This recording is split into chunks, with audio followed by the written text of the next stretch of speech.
اور یہ بھی فرمایا ان الذین یکسبون الاثم، جو اللہ کے حکم کو پورا نہیں کر رہے، سیجزون بما کانوا یقترفون، عن قریب سزا ملنے والی ہے۔ یہ نہیں کہا کہ جو اللہ کے حکم کو پورا نہیں کر رہے کوئی بات نہیں، اللہ غفور رحیم ہے، چاہوں گا معاف کر دوں گا، چاہوں گا سزا دوں گا، جیسے مرضی کرو۔ اللہ نے دھمکی کا لفظ استعمال کیا ہے، سیجزون، دیر نہیں ہے، دیر نہیں ہے، عن قریب سزا ملنے والی ہے۔ اور افسوس اس پر ہے کہ آج روزہ کھایا بھی جا رہا ہے اور کھلے عام کھایا جا رہا ہے، اور یہ بیوقوف سمجھتا ہے کہ مجھ پر چونکہ اللہ کا عذاب نہیں آ رہا، مجھ پر چونکہ اللہ کا عذاب نہیں آ رہا لہذا اگلے سال بھی کھاؤں گا۔ تو میرے بھائی، لوط علیہ السلام کی قوم پر بھی اللہ کا عذاب اس وقت نہیں آیا جب لوط علیہ السلام اس قوم کو سمجھا رہے تھے۔ قوم عاد پر بھی اس وقت اللہ کا عذاب نہیں آیا جب قوم عاد کو ان کے نبی سمجھا رہے تھے۔ سنستدرجہم من حیث لا یعلمون، اللہ فرماتے ہیں ہم ان نافرمانوں کو ایسے ڈھیل دیں گے کہ ان کو پتہ بھی نہیں چلے گا۔ اللہ کی عادت ہے کہ جب کوئی اللہ کی نافرمانی کرتا ہے، عادت یہ ہے، اور اس پہ اکڑتا بھی ہے، تو اللہ اس کو ڈھیل دیتے ہیں، اس کے لیے نافرمانی کے دروازے مزید کھول دیتے ہیں کہ کر لے، جی بھر کے کر لے، جہنم میں نے تیرے لیے تیار کر کے رکھی ہے، تو جی بھر کے کر لے، یہ حسرت نہ رہے کہ میں نے نہیں کی۔ تو دنیا میں بھی اللہ کا عذاب آتا ہے، تبھی آپ دیکھیں سکون ختم ہو گیا زندگیوں سے، کھا کھا کے مسٹنڈے بن گئے ہیں، بریک ہی نہیں ہے، منہ کو لگام ہی نہیں ہے۔ ایک چھوٹی سی بات بتا کے بیان ختم کرتا ہوں۔ ایک بہت ہی کھاؤ پیو والا آدمی کسی کمپنی میں گیا، مینیجر بننا تھا، تو ایک شخص نے اس سے کہا تمہیں اپنے منہ پہ کنٹرول نہیں ہے، تم امپلائیز پہ کنٹرول کیسے کرو گے؟ امریکہ سے کسی نے پوچھا ہے، جی میں امریکہ میں پڑھ رہا تھا اور شادی کرنے انڈیا گیا تھا، میری شادی کو 6 ماہ ہو چکے ہیں، 4 ماہ کے بعد میں امریکہ واپس آیا، لیکن امیگریشن کے مسائل کی وجہ سے میری بیوی میرے ساتھ نہیں جا سکتی۔ میں ایک امتحان کی تیاری کر رہا ہوں جس میں مجھے تقریباً 3 مہینے لگیں گے۔ میں ہندوستان میں بھی اس امتحان کی تیاری کر سکتا ہوں، لیکن میرے والدین کہہ رہے ہیں کہ میں امریکہ میں ہی رہوں اور اپنی بیوی کے ساتھ ہندوستان میں رہنے کے بجائے امتحان کی تیاری کروں، کیونکہ وہاں ذہنی یکسوئی نہیں رہے گی اور میں ان کے مطابق مؤثر طریقے سے امتحان کی تیاری نہیں کر پاؤں گا۔ میری بیوی 4 ماہ کی حاملہ ہے اور اسے میرے تعاون کی ضرورت ہے، وہ ہر روز روتی ہے اور مجھے گھر واپس آنے اور حمل کے دوران اس کے ساتھ رہنے کو کہتی ہے۔ اس صورتحال میں آپ کیا تجویز کرتے ہیں؟ کیا مجھے اپنے والدین کی بات ماننی چاہیے اور 3 ماہ تک امریکہ میں رہنا چاہیے، یا اپنی بیوی کے ساتھ رہنے کے لیے گھر واپس جانا چاہیے؟ آپ کو فوری طور پہ گھر واپس جانا چاہیے، اپنی زوجہ کے ساتھ ٹائم اسپینڈ کرنا چاہیے، گھر پہ رہ کے آپ امتحان کی تیاری کریں۔ یہ جو ایک بات کہی جاتی ہے کہ جی بیوی کی موجودگی میں یکسوئی سے امتحان کی تیاری نہیں ہو سکتی، بالکل فضول، بالکل 100% سے بھی زیادہ غلط بات ہے۔ اللہ تعالیٰ نے بیوی کو سکون کے لیے پیدا کیا ہے، جعل لکم من انفسکم ازواجا لتسکنوا الیہا۔ بیوی ڈپریشن اور ٹینشن دور کرنے کا ذریعہ ہے، ٹینشن بڑھانے کا ذریعہ نہیں ہے۔ یہ جو میاں بیوی کے لطیفے بنے ہوتے ہیں نا، یہ صرف لطیفوں کی حد تک انجوائے کرنے کے لیے ٹھیک ہوتے ہیں، ورنہ حقائق کی دنیا میں مرد کے لیے بیوی کے بغیر رہنا اور عورت کے لیے شوہر کے بغیر رہنا تقریباً ناممکن ہے۔ تو میں کسی سے بدگمان نہیں ہو رہا، جو رہتے ہیں تو ان میں بہت سے کیا کچھ کر رہے ہوتے ہیں وہ سب کو پتہ ہے۔ اس کا یہ مطلب نہیں ہے کہ جو بیویاں سے دور رہتے ہیں سارے غلط ہی ہوتے ہیں، میں نہیں کہہ رہا سارے غلط ہوتے ہیں، لیکن بہت سے غلط بھی ہوتے ہیں۔ تو بیوی کے بغیر رہنا یہ ڈپریشن اور ٹینشن کا ذریعہ ہے۔ تو آپ اپنی وائف کے پاس آئیں، ان کے ساتھ ٹائم اسپینڈ کریں اور وہیں رہ کے امتحان کی تیاری کریں۔ تھوڑی بہت ذمہ داریاں تو ہوتی ہیں، ظاہر ہے۔ تو اور دوسری بات یہ ہے کہ امتحانوں کی تیاری کے کوئی ٹائم حد تھوڑی ہے، آج ایک امتحان ہے، کل دوسرا امتحان ہے، پرسوں تیسرا امتحان ہے۔ ترقی کی تو کوئی انتہا ہی نہیں ہے۔ پھر جب آپ امتحان پاس کر کے کوئی اچھی جاب آپ کو ملے گی تو وہاں بھی آپ کو اپنی جو دماغ ہے اس کو فوکس کر کے کام کریں گے تو اس کمپنی میں آپ کو ترقی ملے گی، تو فوکس کرنے کے لیے وہاں بھی پھر بیوی کو چھوڑ دیں گے۔ تو یہ تو ساری زندگی ہے، تبھی آپ دیکھیں نا، جنہوں نے کہا کہ ہم شادی نہیں کریں گے، پڑھائی کو فوکس کریں گے، تو وہ فوکس ہی کر رہے ہیں اب تک پڑھائی کو، کیونکہ ترقی کی تو کوئی انتہا ہے ہی نہیں، کوئی اینڈ ہے ہی نہیں۔ ریٹائرمنٹ کے بعد پھر آدمی فارغ ہوتا ہے، تو پھر جب آپ 60 سال کے ہوں گے، ریٹائرمنٹ کی عمر ہوگی، پھر آپ بیوی کے پاس ٹائم گزاریں، لیکن پھر ٹائم گزارنے کا کوئی فائدہ نہیں ہوگا۔ تو یہ سیکولر لبرل لوگوں کے انتہائی فضول قسم کے نعرے ہیں کہ جی آپ فوکس کریں، شادی سے دماغ ہٹا کے آپ ترقی کو فوکس کریں۔ تو یہ نیچر سے، فطرت سے بغاوت۔ میں آپ کے والدین کو برا نہیں کہہ رہا، وہ تو بیچارے وہی بات کر رہے ہیں جو سوسائٹی کر رہی ہے، لیکن سوسائٹی کر کیوں رہی ہے؟ اس کے پیچھے یہ لبرل اور سیکولر قوتوں کے نعرے ہیں۔ انہوں نے عورت کو ایک ایز اے انسٹرومنٹ ایک فرض کر لیا ہے کہ جیسے گورا ترقی کرتا ہے، جب اس کو ٹھڑک پیدا ہوتی ہے، جا کے کسی نائٹ کلب میں کاروائی ڈال کے آ جائے گا وہ، تو اس کی ٹھڑک پوری ہو جائے گی۔ تو عورت کو ایک سیکس انسٹرومنٹ کے طور پر یہ دنیا استعمال کرنے لگی ہے۔ اسلام نے کہا ہے بیوی بنا کے گھر میں رکھو، عزت دو، سارے کام کرو، ترقی بھی کرو, پڑھائی بھی کرو, مگر بیوی کے ساتھ ساتھ. تو دیکھیں, میں شو مارنے کے لیے نہیں کہہ رہا, مجھ سے اللہ کتنے سارے کام لے رہا ہے. تو کیا میرے گھر نہیں ہے, کیا میرے بچے نہیں ہیں؟ میں ٹریولنگ بھی کر رہا ہوں, میں سفر بھی کر رہا ہوں, میں جامعۃ الرشید میں پڑھا بھی رہا ہوں, میں مسائل کے سیشن بھی ریکارڈ کروا رہا ہوں, میں کاروبار بھی کر رہا ہوں, اور میں بچوں کی تربیت کی بھی ٹوٹی پھوٹی کوشش کر رہا ہوں, ان کی پڑھائی کو بھی فوکس کر رہا ہوں. سارے کام سب کچھ ایک ساتھ ہی ہوتے ہیں. یہ جو ہے نا, یہ کام چھوڑ کے وہ کام کرو تو وہ کام شاید ہو جائے, بلکہ وہ بھی ادھورا ہو, لیکن یہ ایک دوسرا کام رہ جائے گا آپ سے. تو اس لیے اپنے گھر میں آپ توجہ دیں, واپس آ جائیں, یا بیگم کو بھی ساتھ لے جائیں امریکہ, تو ٹائم گزاریں. اور والدین کو سمجھائیں, آپ کی بیٹی اگر ہوتی اور آپ کا داماد چھوڑ کے اس کو چلا جاتا تو آپ کے دل پہ کیا گزرتی. تو یہ تو آپ کی وائف, آپ کو اچھی وائف ملی ہیں جو آپ سے محبت کرتی ہیں, جو چاہتی ہیں کہ آپ ان کے ساتھ ٹائم گزاریں, تو آپ ٹائم گزاریں ان کے ساتھ. پاکستان سے کسی نے پوچھا ہے, خاتون جس کا شوہر نہیں کماتا مگر بیٹے اچھا کماتے ہیں, غلطی سے اس نے ہسپتال میں زکوٰۃ کے کھاتے سے رعایتی علاج کروا دیا ہو, بعد میں مسئلہ معلوم ہونے پر توبہ کی, اب رقم کیسے لوٹائے, زکوٰۃ کی مد میں یا صدقے کی مد میں؟ دیکھیں, اگر یہ خاتون زکوٰۃ کی مستحق تھیں تو بیٹے بے شک کماتے بھی ہوں, تو اگر یہ خود غریب تھیں, زکوٰۃ کی مستحق تھیں, تو زکوٰۃ لگ گئی ان کے اوپر. اور اگر یہ زکوٰۃ کی مستحق نہیں تھیں, اور لینا تو نہیں چاہیے, جب بیٹے کما رہے ہو تو نہیں لینی چاہیے زکوٰۃ, تو ان کو پتہ نہیں تھا, غلطی سے انہوں نے وہ پیسے لے لیے, ان کو نہیں پتہ تھا زکوٰۃ کے پیسے ہیں, تو بھی اب بھول جائیں اس کو, تو جو ہونا تھا ہو گیا. لیکن ان کو پتہ بھی تھا کہ میں زکوٰۃ کی مستحق نہیں ہوں, پھر بھی, اور ان کو یہ بھی پتہ تھا کہ یہ پیسے زکوٰۃ کے ہیں, تو پھر وہ پیسے ان کے ذمے صدقہ کرنا واجب ہیں, جتنے کا علاج ہوا اتنے صدقہ کریں. لیکن میرا خیال ہے یا تو ان کو علم نہیں تھا کہ وہ زکوٰۃ کے ہیں, یا ان کو یہ نہیں پتہ تھا کہ میں زکوٰۃ کی مستحق نہیں ہوں, تو ایسے مغالطے میں اگر پیسے استعمال کر لیوں تو کوئی حرج نہیں ہے. زوجہ جنید کینیڈا سے, میں اسلامک کیلیگرافی, خطاطی, آیتوں وغیرہ کی پینٹنگ کر کے فروغ کرتی ہوں, کیا یہ جائز ہے؟ جی بالکل جائز ہے, کوئی حرج نہیں ہے. پاکستان سے کسی نے پوچھا ہے, بہن کو جائیداد میں آدھا حصہ کیوں ملتا ہے؟ میرا دوسرا سوال یہ ہے کہ اگر بھائی اپنی ذمہ داریاں پوری نہ کرے تو کیا بہن جائیداد میں پورا حصہ لے سکتی ہے؟ دیکھیں, مسلمان ہونے کا مطلب پتہ ہے کیا ہے؟ اپنے آپ کو اللہ کے حوالے کر دینا. تو اللہ میاں نے کہا کہ لڑکے کو دگنا ملے گا, لڑکی کو آدھا ملے گا. تو اب اس میں حکمت سمجھ میں نہ بھی آئے تو بھی اللہ کے حکم پہ راضی رہنا ہے. تو کیونکہ اگر ایک ایک حکم آپ کو سمجھ کے ہی عمل کرنا ہے, تو پھر شیطان نے بولا تھا کہ میں آدم کو سجدہ کیوں کروں, میری سمجھ میں نہیں آ رہا, اس کی کوئی لاجک بنتی نہیں ہے, اس کو تو نے مٹی سے بنایا, مجھے آگ سے بنایا, تو اللاجیکل کام ہے, میں نہیں کروں گا. تو پھر اگر آپ چاہتے ہیں کہ آپ بھی کا شمار بھی شیطان میں ہو, تو آپ پوچھیں کہ اللہ آدھی وراثت کیوں دی ہے, ان کو دگنی وراثت کیوں دی ہے؟ تو مسلمان کا کام ہے بھائی, اللہ نے جو حکم دے دیا اس کو ماننا ہے, بس حکمت سمجھ میں آئے نہ آئے, اسی کو عبودیت کہتے ہیں. باقی اس کی حکمت اگر غور کیا جائے نا, 2 اور 2 4 کی طرح واضح ہے. مرد کو دگنی تو دی ہے اللہ نے وراثت, لیکن اس پہ خرچے 4 گنا ڈال دیے. عورت کو آدھی دی ہے, مگر وہ آدھی بچا لی ہے, اس پہ خرچہ کچھ نہیں ڈالا. مثال کے طور پر ایک آدمی کا ایک بیٹا اور ایک بیٹی ہے, اور اس نے 3 لاکھ روپے چھوڑے. اب لڑکے کو مل گئے 2 لاکھ, بیٹی کو مل گیا 1 لاکھ. لیکن لڑکے پہ خرچے کتنے ہیں؟ جب یہ نکاح کرے گا تو مہر کا خرچہ, نان نفقے کا خرچہ, گیس بجلی کا خرچہ, اور ولیمے کا خرچہ, اور پھر بچے کی ولادت کا خرچہ, پھر بچوں کو پالنے کا خرچہ, بچوں کی تعلیم کا خرچہ. تو یہ ساری زندگی کے سارے خرچے مرد کے اوپر آ گئے. تو 2 لاکھ تو اس کے لیے کچھ بھی نہیں ہے, اور لڑکی کو دیا 1 لاکھ. جب اس کی شادی ہوگی تو اس 1 لاکھ میں اس کے ذمے کچھ بھی نہیں ہے, سارا خرچہ اس کے شوہر کے ذمے ہے. جب اس کے بچہ ہوگا تو سارا خرچہ اس کے شوہر کے ذمے ہے, بچوں کی تعلیم شوہر کے ذمے, اس کے بچوں کا علاج شوہر کے ذمے.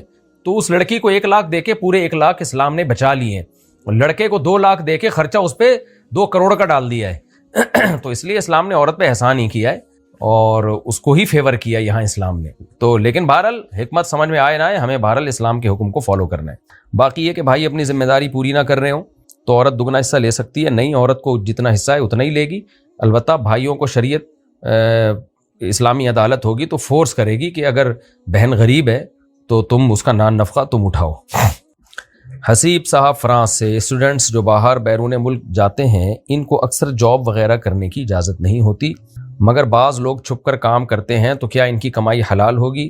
بہت سے لوگ ڈیلیوری بوائے کے طور پر کام کرتے ہیں, تو بعض دفعہ شراب یا حرام کھانے بھی ڈیلیور کرنے ہوتے ہیں. اس کے بارے میں کیا حکم ہے؟ حرام کھانا ڈیلیور کرنا حرام ہے, اس سے جو آمدن آئے گی وہ بھی حرام ہے, اس کو بھی صدقہ کرنا واجب ہے. باقی جو پڑھنے کے لیے جاتے ہیں ان کو جاب کی اجازت نہیں ہوتی, تو ان کا جاب کرنا غیر قانونی ہے, اس لیے ان کو منع کیا جائے گا کہ جاب نہ کریں. لیکن جاب سے جو ارننگ ہوگی وہ حرام نہیں ہوگی اگر وہ کام حلال کر رہے ہیں. شراب ڈیلیور کر رہے ہیں وہ تو شراب ڈیلیوری کی اجرت تو ویسے ہی حرام ہے, لیکن اگر کوئی جائز کام کر رہے ہیں تو وہ جائز کام کی وجہ سے ان کی اجرت کو حلال ہی کہا جائے گا. البتہ اللیگل ہونے کی وجہ سے ان کو اس کام سے روکا جائے گا کہ آپ ملکی قانون کو فالو کریں، آپ ملکی قانون کی خلاف ورزی نہ کریں۔ پاکستان سے کہتے ہیں پوچھا، میری بیوی غیر ضروری باتوں پر روتی ہے اور اس کی عادت ہوتی جا رہی ہے، مجھے سمجھ میں نہیں آ رہا میں کیا کروں، میرا صبر ختم ہو رہا ہے، اسلام ایسی خواتین کے بارے میں کیا کہتا ہے؟ بھائی خواتین کو قابو کرنے کے لیے، ان کو صحیح کرنے کے لیے دلائل سے زیادہ اسٹائل کی ضرورت ہوتی ہے۔ تو جب آپ کی بیگم رویا کریں غیر ضروری باتوں پر، آپ تھوڑا زیادہ رو لیا کریں، ٹھیک ہے نا؟ آپ بھی رونا شروع کر دیں چھوٹی چھوٹی باتوں پر، پھر اس کو غصہ آئے گا بیگم کو، یار یہ کیا چھوٹی چھوٹی باتوں پر روتے ہو؟ تو آپ کہیں آپ بھی تو روتی ہو، آپ چھوڑ دو تو میں بھی رونا چھوڑ دوں گا۔ تو یہ اس طرح کی چیزوں سے یہ معاملات کنٹرول ہوتے ہیں، یہ دلائل سے نہیں ہوتے یا سمجھانے سے بھی نہیں ہوتے یہ۔ تو آپ رونے کی تھوڑی پریکٹس کریں، تو جب بیگم چھوٹی چھوٹی باتوں پہ رویا کرے تو آپ بھی اس سے بھی زیادہ چھوٹی باتوں پہ رونا شروع کر دیں۔ جب بیگم پوچھے کیوں رو رہے ہیں، آپ کہو کہ مجھ سے تمہارے آنسو نہیں دیکھے جاتے، مجھے تمہیں روتا دیکھ کے پھوٹ پھوٹ کے رونا آتا ہے۔ تو یہ پریکٹس سے یہ چیزیں حاصل ہو جاتی ہیں، اس طرح کر لیں تو انشاءاللہ ٹھیک ہو جائے گی۔ عبد الرزاق صاحب شکاگو سے، فوڈ ڈیلیوری میں بعض دفعہ خنزیر کے گوشت سے بنی ڈشز بھی ہوتی ہیں، بطور مسلمان کیا ہمارے لیے ایسی ڈشز؟ اچھا، یہ جو بیوی کے رونے والا مسئلہ پوچھا ہے نا، اگر رونا نہ آئے تو ہنسنا شروع کر دیا کریں، اس سے بھی فائدہ ہوتا ہے۔ جیسے بیگم جو ہے آپ کی چھوٹی چھوٹی باتوں پہ رو رہی ہے تو آپ کو غصہ آ رہا ہے تو غصہ نہ آئے، میں نے بتایا ایک ٹرک تو یہ کہ آپ اس سے زیادہ رونا شروع کر دیں، تو وہ کہے گی یہ کیا ہو رہا ہے، تو کہ آپ کہیں یہ کیا ہو رہا ہے، تم بھی تو وہی کر رہی ہو تو میں نے کر لیا تو کیا ہوا۔ اور اگر رونا نہ آئے تو ہنسنے کی پریکٹس کر لیں، بیگم جب چھوٹی چھوٹی باتوں پہ روئے آپ ہنسنا شروع کر دیں، وہ کہے گی یہ کیا مطلب، آپ بولیں کہ بس تم روتی ہو تو پتہ نہیں مجھے ہنسی کیوں آتی ہے، تو وہ اصل میں جذبات سے آپ کو کنٹرول کرنا چاہ رہی ہوتی ہیں۔ تو پھر آپ جب کنٹرول جو ہے نا، آپ کو غصہ آتا ہے تو ان کو اندازہ ہو جاتا ہے، تو آپ تھوڑا یعنی اپنی ذمہ داری پہ ہنس لو گے اگر، تو ان کو اندازہ ہو جائے گا بھائی یہ میرے رونے کو نا لفٹ نہیں کرا رہا۔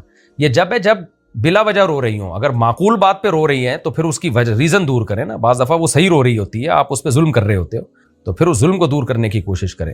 اور اگر آپ ظلم نہیں کر رہے، بلا وجہ چھوٹی چھوٹی باتوں پہ رو رہی ہے، تو یا تو آپ بھی روئیں یا پھر آپ ہنس لیں، دونوں میں سے ایک کام کریں۔ اور پھر بیگم بولے گی کہ کیوں ہنس رہے ہو، تو آپ کہیں گے تو پتہ نہیں تم جب روتی ہو تو مجھے ہنسی آ جاتی ہے۔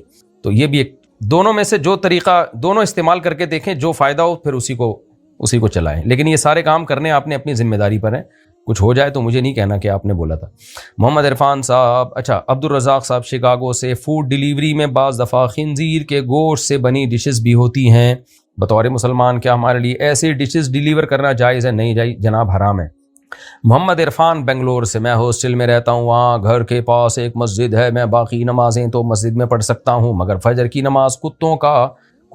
نماز میں کتوں کا بڑا ڈر رہتا ہے، تو کیا میں روم میں نماز پڑھ سکتا ہوں؟ یار ہمت کر کے مسجد میں جایا کرو، کتے کچھ نہیں کہتے، اور بھی تو لوگ مسجد میں جا رہے ہوں گے نا، تو ان کی خوشبو الگ ٹائپ کی ہے اور آپ کے جسم کی الگ ٹائپ کی خوشبو ہے، تو کتے سے نمبر ڈریں آپ، انشاءاللہ نہیں کہیں گے کتے کچھ آپ کو۔ باقی اگر غالب گمان ہو کہ کتا کاٹ لے گا تو پھر مجبوری ہے، لیکن ایسا ہوتا نہیں ہے، گلی محلے کے کتے کاٹتے نہیں ہیں، آپ جائیں نماز پڑھیں مسجد میں جا کے، ہمت کریں۔ بنت حوا، شادی شدہ لڑکی کے کمرے میں، اس کے بستر پر، اس کے باتھ روم میں اور اس کی الماریوں میں اور اس کے سامان پر سسرالیوں کا کتنا حق ہے یا نہیں ہے؟ تو کتنا ہے؟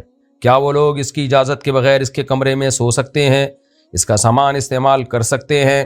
اور اگر نہیں تو ان کو پرائیویسی میں دخل اندازی سے روکنا شوہر کی ذمہ داری ہے یا بیوی ہی کو لڑ جھگڑ کر اپنا حق حاصل کرنا ہوگا؟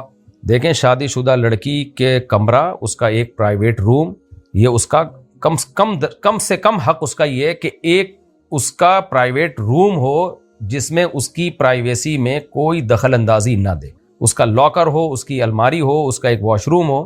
ان چیزوں میں سسرالیوں کا گھسنا یہ پرلے درجے کی بدتمیزی بلکہ ایک نمبر کی بے شرمی ہے۔ یہ مسئلہ پہلے بھی میں ممبر پہ بیان کے دوران بتا چکا ہوں، کیونکہ اس طرح کی چیزیں کچھ مشاہدے میں آتی ہیں کہ ساس صاحبہ دھاڑ کر کے کمرے میں گھس جاتی ہیں، سالیاں گھس جاتی ہیں، سالیاں کہہ رہا ہوں وہ جو شوہر کی بہنیں ہوتی ہیں، وہ نندے ہوتی ہیں، وہ گھس جاتی ہیں، بھابیاں جو ہے وہ بھابیاں تو نہیں ہوتی سسرال میں، جو بھی ہوتی ہیں بہرحال وہ گھس جاتی ہیں، تو یہ غلط چیز ہے۔ تو ہر شخص کی ایک پرائیویسی ہوتی ہے، ہر عورت کی، ہر مرد کی ایک پرائیویسی ہوتی ہے، اس میں کسی کو گھسنے کی اجازت نہیں ہے۔ تو جب بھی کسی کے گھر میں جائیں، کمرے میں بھی جائیں، یہ قرآن کا صاف طور پہ حکم ہے کہ جب بھی کہیں جاؤ تو اللہ فرماتے ہیں اجازت لے کے جاؤ، اور حدیث میں آتا ہے، بخاری کی حدیث ہے، انما جعل الاستئذان لاجل البصر، اللہ نے جو حکم دیا نا کسی کے کمرے میں جاؤ تو نوک کر کے جاؤ، اجازت لے کے جاؤ، یہ اس لیے دیا ہے، حدیث میں قرآن کی اس آیت کی تشریح ہے، سورہ نور میں اللہ نے حکم دیا ہے کہ کہیں بھی پرمیشن کے بغیر مت جاؤ، کسی کی پرائیویسی میں مت گھسو. یہ سورہ نور میں اللہ نے حکم دیا. تو حدیث میں، بخاری کی حدیث میں اس کی تشریح نبی نے فرمائی کہ یہ جو اللہ نے اجازت لے کے کسی کے کمرے میں جانے کا حکم دیا ہے، اس کی وجہ یہ ہے کہ کسی کی پرائیویسی میں آپ یعنی کسی کی چاہت کے بغیر اس پر نظر نہ پڑے آپ کی. تو اگر کوئی سسرالی جو ہے کمرے میں گھستا نہیں ہے، صرف وہ کمرے کے باہر کھڑے ہو کر بھی جھانک تاک کر رہے ہیں نا بہو کے کمرے میں، چاہے وہ سسر ہوں، چاہے وہ ساس ہوں، چاہے وہ نندے ہوں، جٹھانیاں ہوں، گھسنا تو دور کی بات. حدیث میں آتا ہے کسی نے کمرے کے دروازے کے باہر کھڑے ہو کر جھانک تاک بھی کر لی نا بہو کے کمرے میں، جھانکا بھی بغیر اجازت کے، اس نے سورہ نور کی اس آیت کی دھجیاں اڑائی ہیں پھر اس نے. تو یہ ایک المیہ ہے ہماری سوسائٹی میں، اور یہ کام ہے شوہر کا. عورت ڈائریکٹ کرے گی تو پھڈا ہوگا جٹھانیوں سے اور سسرالیوں سے. تو شوہر کا کام ہے آدمی بنے، انسان کا بچہ بنے، مرد بنے، وہ جا کے بولے کہ بھائی یہ میری بیوی کا کمرہ ہے، اب کائنڈلی آپ لوگ جو ہے اس میں نوک کر کے آیا کریں. ہاں دروازہ کھولا ہوا ہے اور سب جو ہے نا سب کو اجازت دی ہوئی ہے. بعض مواقع ایسے ہوتے ہیں جیسے کھانا لگا ہوا ہے تو سب آ رہے جا رہے ہیں، وہ ایک الگ چیز ہے. نارملی بھائی کسی کو بھی گھسنے کی اجازت نہیں، اور کسی کو بھی الماری کا ڈور کھولنے کی اجازت نہیں ہے، درازوں میں گھسنے کی اجازت نہیں ہے. تو یہ شوہر کی ذمہ داری ہے، انسان کا بچہ بنے، کوئی آدمی بنے، پجامہ نہ بنے. یہ میں کئی دفعہ بیان میں کہہ چکا ہوں. پاکستان سے کسی نے پوچھا ہے سورۃ العصر میں ناکامی سے بچنے کی 4 شرطیں بیان ہوئی ہیں، تو میں بطور ایک آدمی کیسے ان شرطوں کو پورا کر سکتا ہوں؟ وہ کون سے اعمال اپنا لوں؟ تو میں اللہ سے امید رکھوں کہ وہ مجھے بخش دے گا. میں دائمی طور پر مریض بھی ہوں، دل سے دعا جی اللہ آپ کو شفا عطا فرمائے. دیکھیں مریض ہیں، سب سے پہلی بات آپ صبر کریں اس بیماری میں، جیسے ایوب علیہ السلام نے صبر کیا تو وہ صبر ہی ان کے درجات کی بلندی کا ذریعہ بنا. باقی سورہ عصر میں جو اللہ نے 4 شرطیں بیان کی ہیں واضح ہیں. ان الانسان لفی خسر الا الذین آمنوا، اپنے عقیدے کو درست کریں، وعملوا الصالحات، نیک اعمال کریں، یعنی کبیرہ گناہوں سے بچیں. آپ فرائض واجبات کی پابندی کریں، کبیرہ گناہوں سے اجتناب کریں. فرائض واجبات اور سنت موقدہ ان کی پابندی کریں اور کبیرہ گناہوں سے اجتناب کریں. وتواصوا بالحق، ایک دوسرے کو حق کی تلقین کریں، یعنی جس حد تک اسلام کی تبلیغ آپ میں ممکن ہو، جو سوٹیبل طریقہ ہو، آسان طریقہ ہو آپ کے لیے، سوٹیبل طریقہ ہو، اس کو اختیار کریں، حتی الامکان تبلیغ کریں. اور وتواصوا بالصبر، تو اس میں کوئی پریشانی آئے تو پھر ایک دوسرے کو صبر کی تلقین کیا کریں. تو یہ 4 علامتیں پائی جائیں گی تو اعلیٰ درجے کے کامیاب ہوں گے. اللہ ہم سب کو کامیاب کرے. محمد عتیق، کیا زکوٰۃ خاص وقت میں ادا کرنا ضروری ہے یا اپنی سہولت سے دے سکتے ہیں؟ سہولت سے بھی دے سکتے ہیں، خاص ٹائم پہ زکوٰۃ کا حساب ضروری ہے. جب زکوٰۃ کی تاریخ آئے نا حساب کر لیں، پھر سہولت سے دیتے رہیں، جیسے جیسے غریب ملتا رہے دیتے رہیں. یاجوج ماجوج سے بچنے کے لیے کوئی قرآنی آیت یا وظیفہ ہے؟ یاجوج ماجوج سے بچنے کے لیے تو نہیں، دجال سے بچنے کے لیے حدیث میں آتا ہے کہ سورہ کہف کی تلاوت کیا کرو جمعے کے دن، یہ جمعے کی رات کو بھی کر سکتے ہیں. تو جب دجال سے بچیں گے تو اللہ سے امید ہے انشاءاللہ یاجوج ماجوج سے بھی بچ جائیں گے. باقی بھائی آپ ابھی فی الحال برائیوں سے بچنے کی کوشش کریں، یاجوج ماجوج جب آئیں گے تو آئیں گے. ابھی تو آپ کوشش کریں جو صغیرہ کبیرہ گناہوں کو چھوڑیں، یہی یاجوج ماجوج ہیں وقت کے. کیا ہم زنا کرنے والے لوگوں کو عیاش بول سکتے ہیں؟ اور کس کو نہیں بولیں گے عیاش؟ بھائی یہ زانی شرابی یہی تو عیاش لوگ ہیں، حرام عیاشی کر رہے ہیں. مفتی صاحب میرے بہنوئی شراب پیتے ہیں، لا حول ولا قوت الا باللہ. ہم نے بہت مرتبہ تنبیہ بھی کی اور 40 دن تبلیغ میں بھی بھیجا لیکن پھر بھی پی رہے ہیں، ہم کیا فیصلہ کریں؟ بھائی شراب کے ساتھ تو گزارا بڑا مشکل ہے، اب آپ خود فیصلہ کریں. احول البلیتین کا ایک قاعدہ ہے کہ بڑی مصیبت سے بچنے کے لیے چھوٹی مصیبت کو اختیار کیا جاتا ہے. اگر آپ کا خیال یہ کہ بہنوئی سے طلاق لے لی تو اور زیادہ مصیبت میں پڑ جائیں گے، رشتے مارکیٹ میں شارٹ ہیں، گزارا چلائیں پھر. اور اگر طلاق نہیں لی تو زیادہ خطرہ ہے، بعض دفعہ شراب پی کے بندہ مار بھی دیتا ہے، قتل کر دیتا ہے، کچھ بھی کر دیتا ہے، یہ خطرہ ہے. تو پھر میرا خیال ہے طلاق لے لیں. تو میں مشورے نہیں دیتا جب تک کسی کے پورے حالات نہ ہو. پھر کتنی پیتے ہیں یہ آپ ہی جانتے ہوں گے کہ پی کے بہت ہی دماغ کھوپڑی ان کی گھوم جاتی ہے، قتل و غارت پہ آ جاتے ہیں یا کیا کرتے ہیں. تو یہ آپ اپنے قریبی رشتہ داروں سے مشورہ لیں. اللہ آپ کے بہنوئی کو شراب چھڑوا دے، میں تو دعا کرتا ہوں. تبلیغ میں چلہ لگا لیا پھر تو چھوڑ دینی چاہیے تھی بھائی. عبداللہ صاحب علی گڑھ سے، کیا نکاح خواہ کے لیے ایک دفعہ قبول کرنا کافی ہے یا 3 مرتبہ ضروری ہے؟ بھائی ایک دفعہ کافی ہے. نور اللہ انڈیا سے، میری شادی ہو گئی ہے، 3 بچے ہیں، میری عمر 25 سال ہے، دوسری شادی کس عمر میں کروں؟ آپ کا کیا مشورہ ہے؟ جو یہ سوچتا ہے نا کہ دوسری شادی فلاں عمر میں کروں گا، وہ کبھی بھی نہیں کرتا. یہ وہ کام ہے کہ جیسے ہی رشتہ ملے کر لو. تو 25 سال ہیں تو رشتہ مل جائے تو ابھی کرو، نہیں مل رہا تو جب ملے تو اس وقت کر لو. یہ کہا کہ میں فلانی عمر میں کروں گا تو بس پھر چھوڑ دو. آپ سے نہیں ہو پائے گا.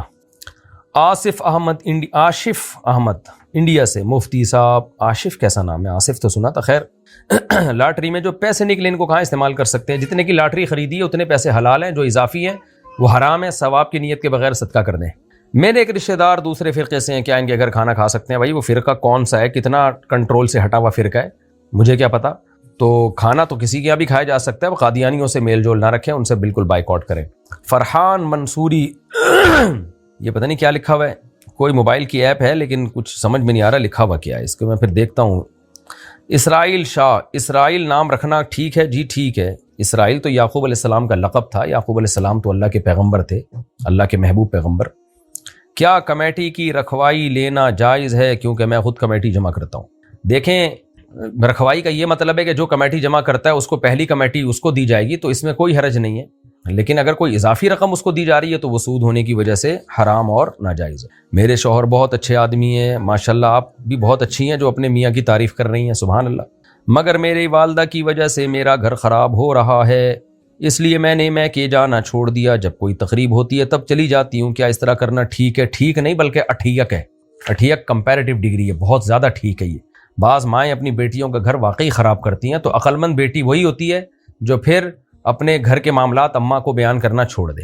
میں نے بہت سے ایسے گھر اجڑتے ہوئے دیکھے ہیں, اور بہت سے اجڑتے بچتے ہوئے بھی دیکھے ہیں کہ جب بیوی کو پتہ چل گیا بھائی میں جب اپنی ماں کے گھر جاتی ہوں واپس آتی ہوں تو میرا شوہر سے پھڈا ہوتا ہے, ویسے ہم اچھے چل رہے ہوتے ہیں, تو بیوی کو اندازہ ہو جاتا ہے کہ یہ مسئلہ شوہر کا نہیں ہے, مسئلہ یہ کہ جب میں اپنے گھر جاؤں گی تو پھر کچھ الٹی باتیں وہاں ہوتی ہیں, تو پھر شوہر کے بارے میں دل خراب ہوتا ہے. تو اس طرح محلے پڑوس میں بھی کچھ اس طرح کی خواتین ہوتی ہیں کہ جب آپ ان کے گھر جاؤ گی, جب واپس آؤ گی تو میاں سے لڑائی ہوگی, تو وہاں جانا چھوڑ دو. اسی طرح میاؤں کی جو بہنیں ہیں نا, یعنی نندیں جب گھر میں آتی ہیں, میاں بیوی کی اچھی بھلی گزر رہی ہوتی ہے, جس دن بہن رہنے کے لیے آتی ہے 4 دن کے بعد جب وہ جاتی ہے تو میاں کی اپنی بیوی سے لڑائی ہوتی ہے.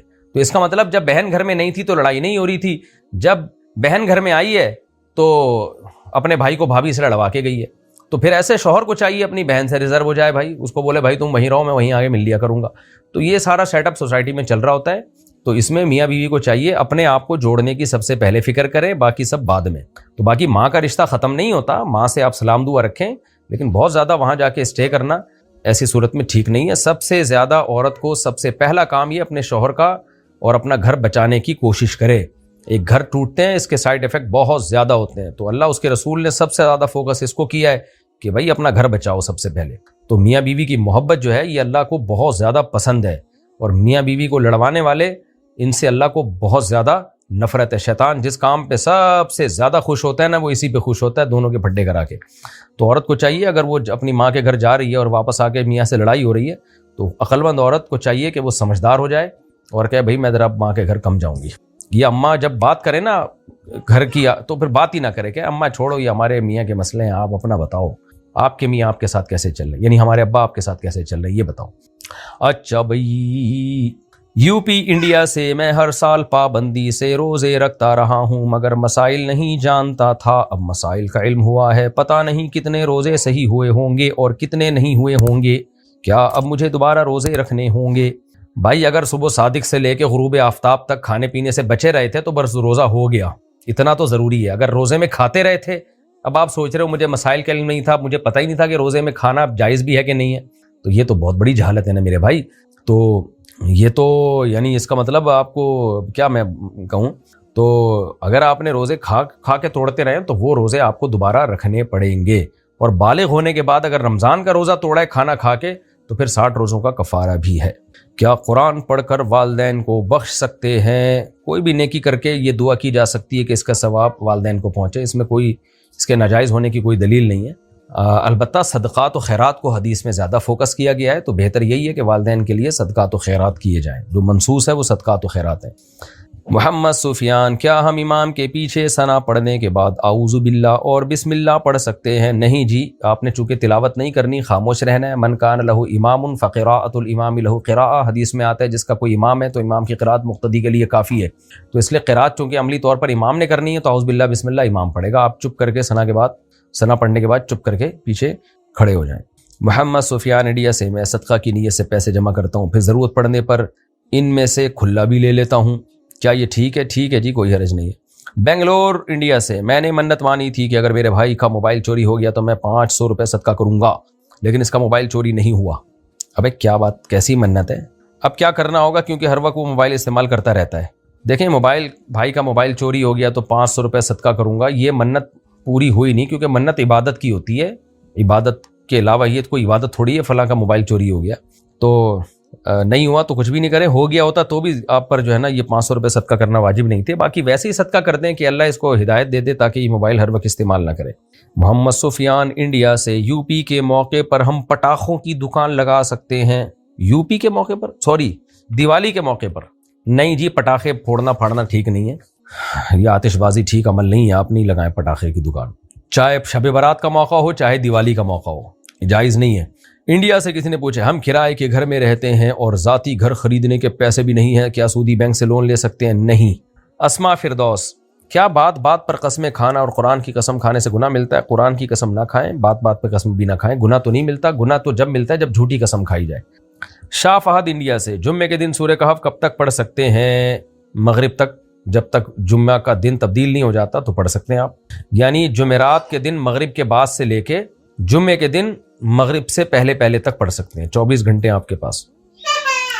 اگر شوہر بات بات پر بیوی کو کہے کہ اپنے باپ کے گھر چلے جاؤ, میں تمہیں نہیں کھلا سکتا, اور اگر تم جاؤ گی تو مڑ کر بھی نہیں دیکھوں گا, اس پر بیوی کیا کرے؟ بیوی کو چاہیے کہ نہیں جائے, بیٹھ جائے آرام سے, یہی کرے فی الحال. نور فاطمہ, غسل سے پہلے بال دھو لیے تو کیا غسل میں دوبارہ گیلے کرنے ہوں گے؟ نہیں, لازم نہیں ہے, لیکن سنت یہی ہے کہ اگرچہ پہلے گیلے کر لیے ہوں لیکن غسل کنٹینیو سارے اعضاء اس میں ایک ہی دفعہ میں دھوئے جائیں, تو اس لیے افضل یہی ہے کہ دوبارہ دھو لیے جائیں اس کو. نہیں بھی دھوئے تو فرض غسل ہو جائے گا. جب پاکستان سے عمرے کے لیے جاتے ہیں تو کافی تھکن ہو جاتی ہے, تو کیا عمرہ سے پہلے تھوڑی دیر سو سکتے ہیں؟ میں نے سنا ہے کہ جب تک عمرہ نہ کر لو سو نہیں سکتے ورنہ دم واجب ہو جائے گا. بالکل غلط سنا ہے آپ نے, ہونا یہی چاہیے کہ آپ تھکے ہوئے ہیں تو سو جائیں, آرام کریں, تاکہ بالکل فریش ہو کے خوش دلی کے ساتھ عمرہ کریں.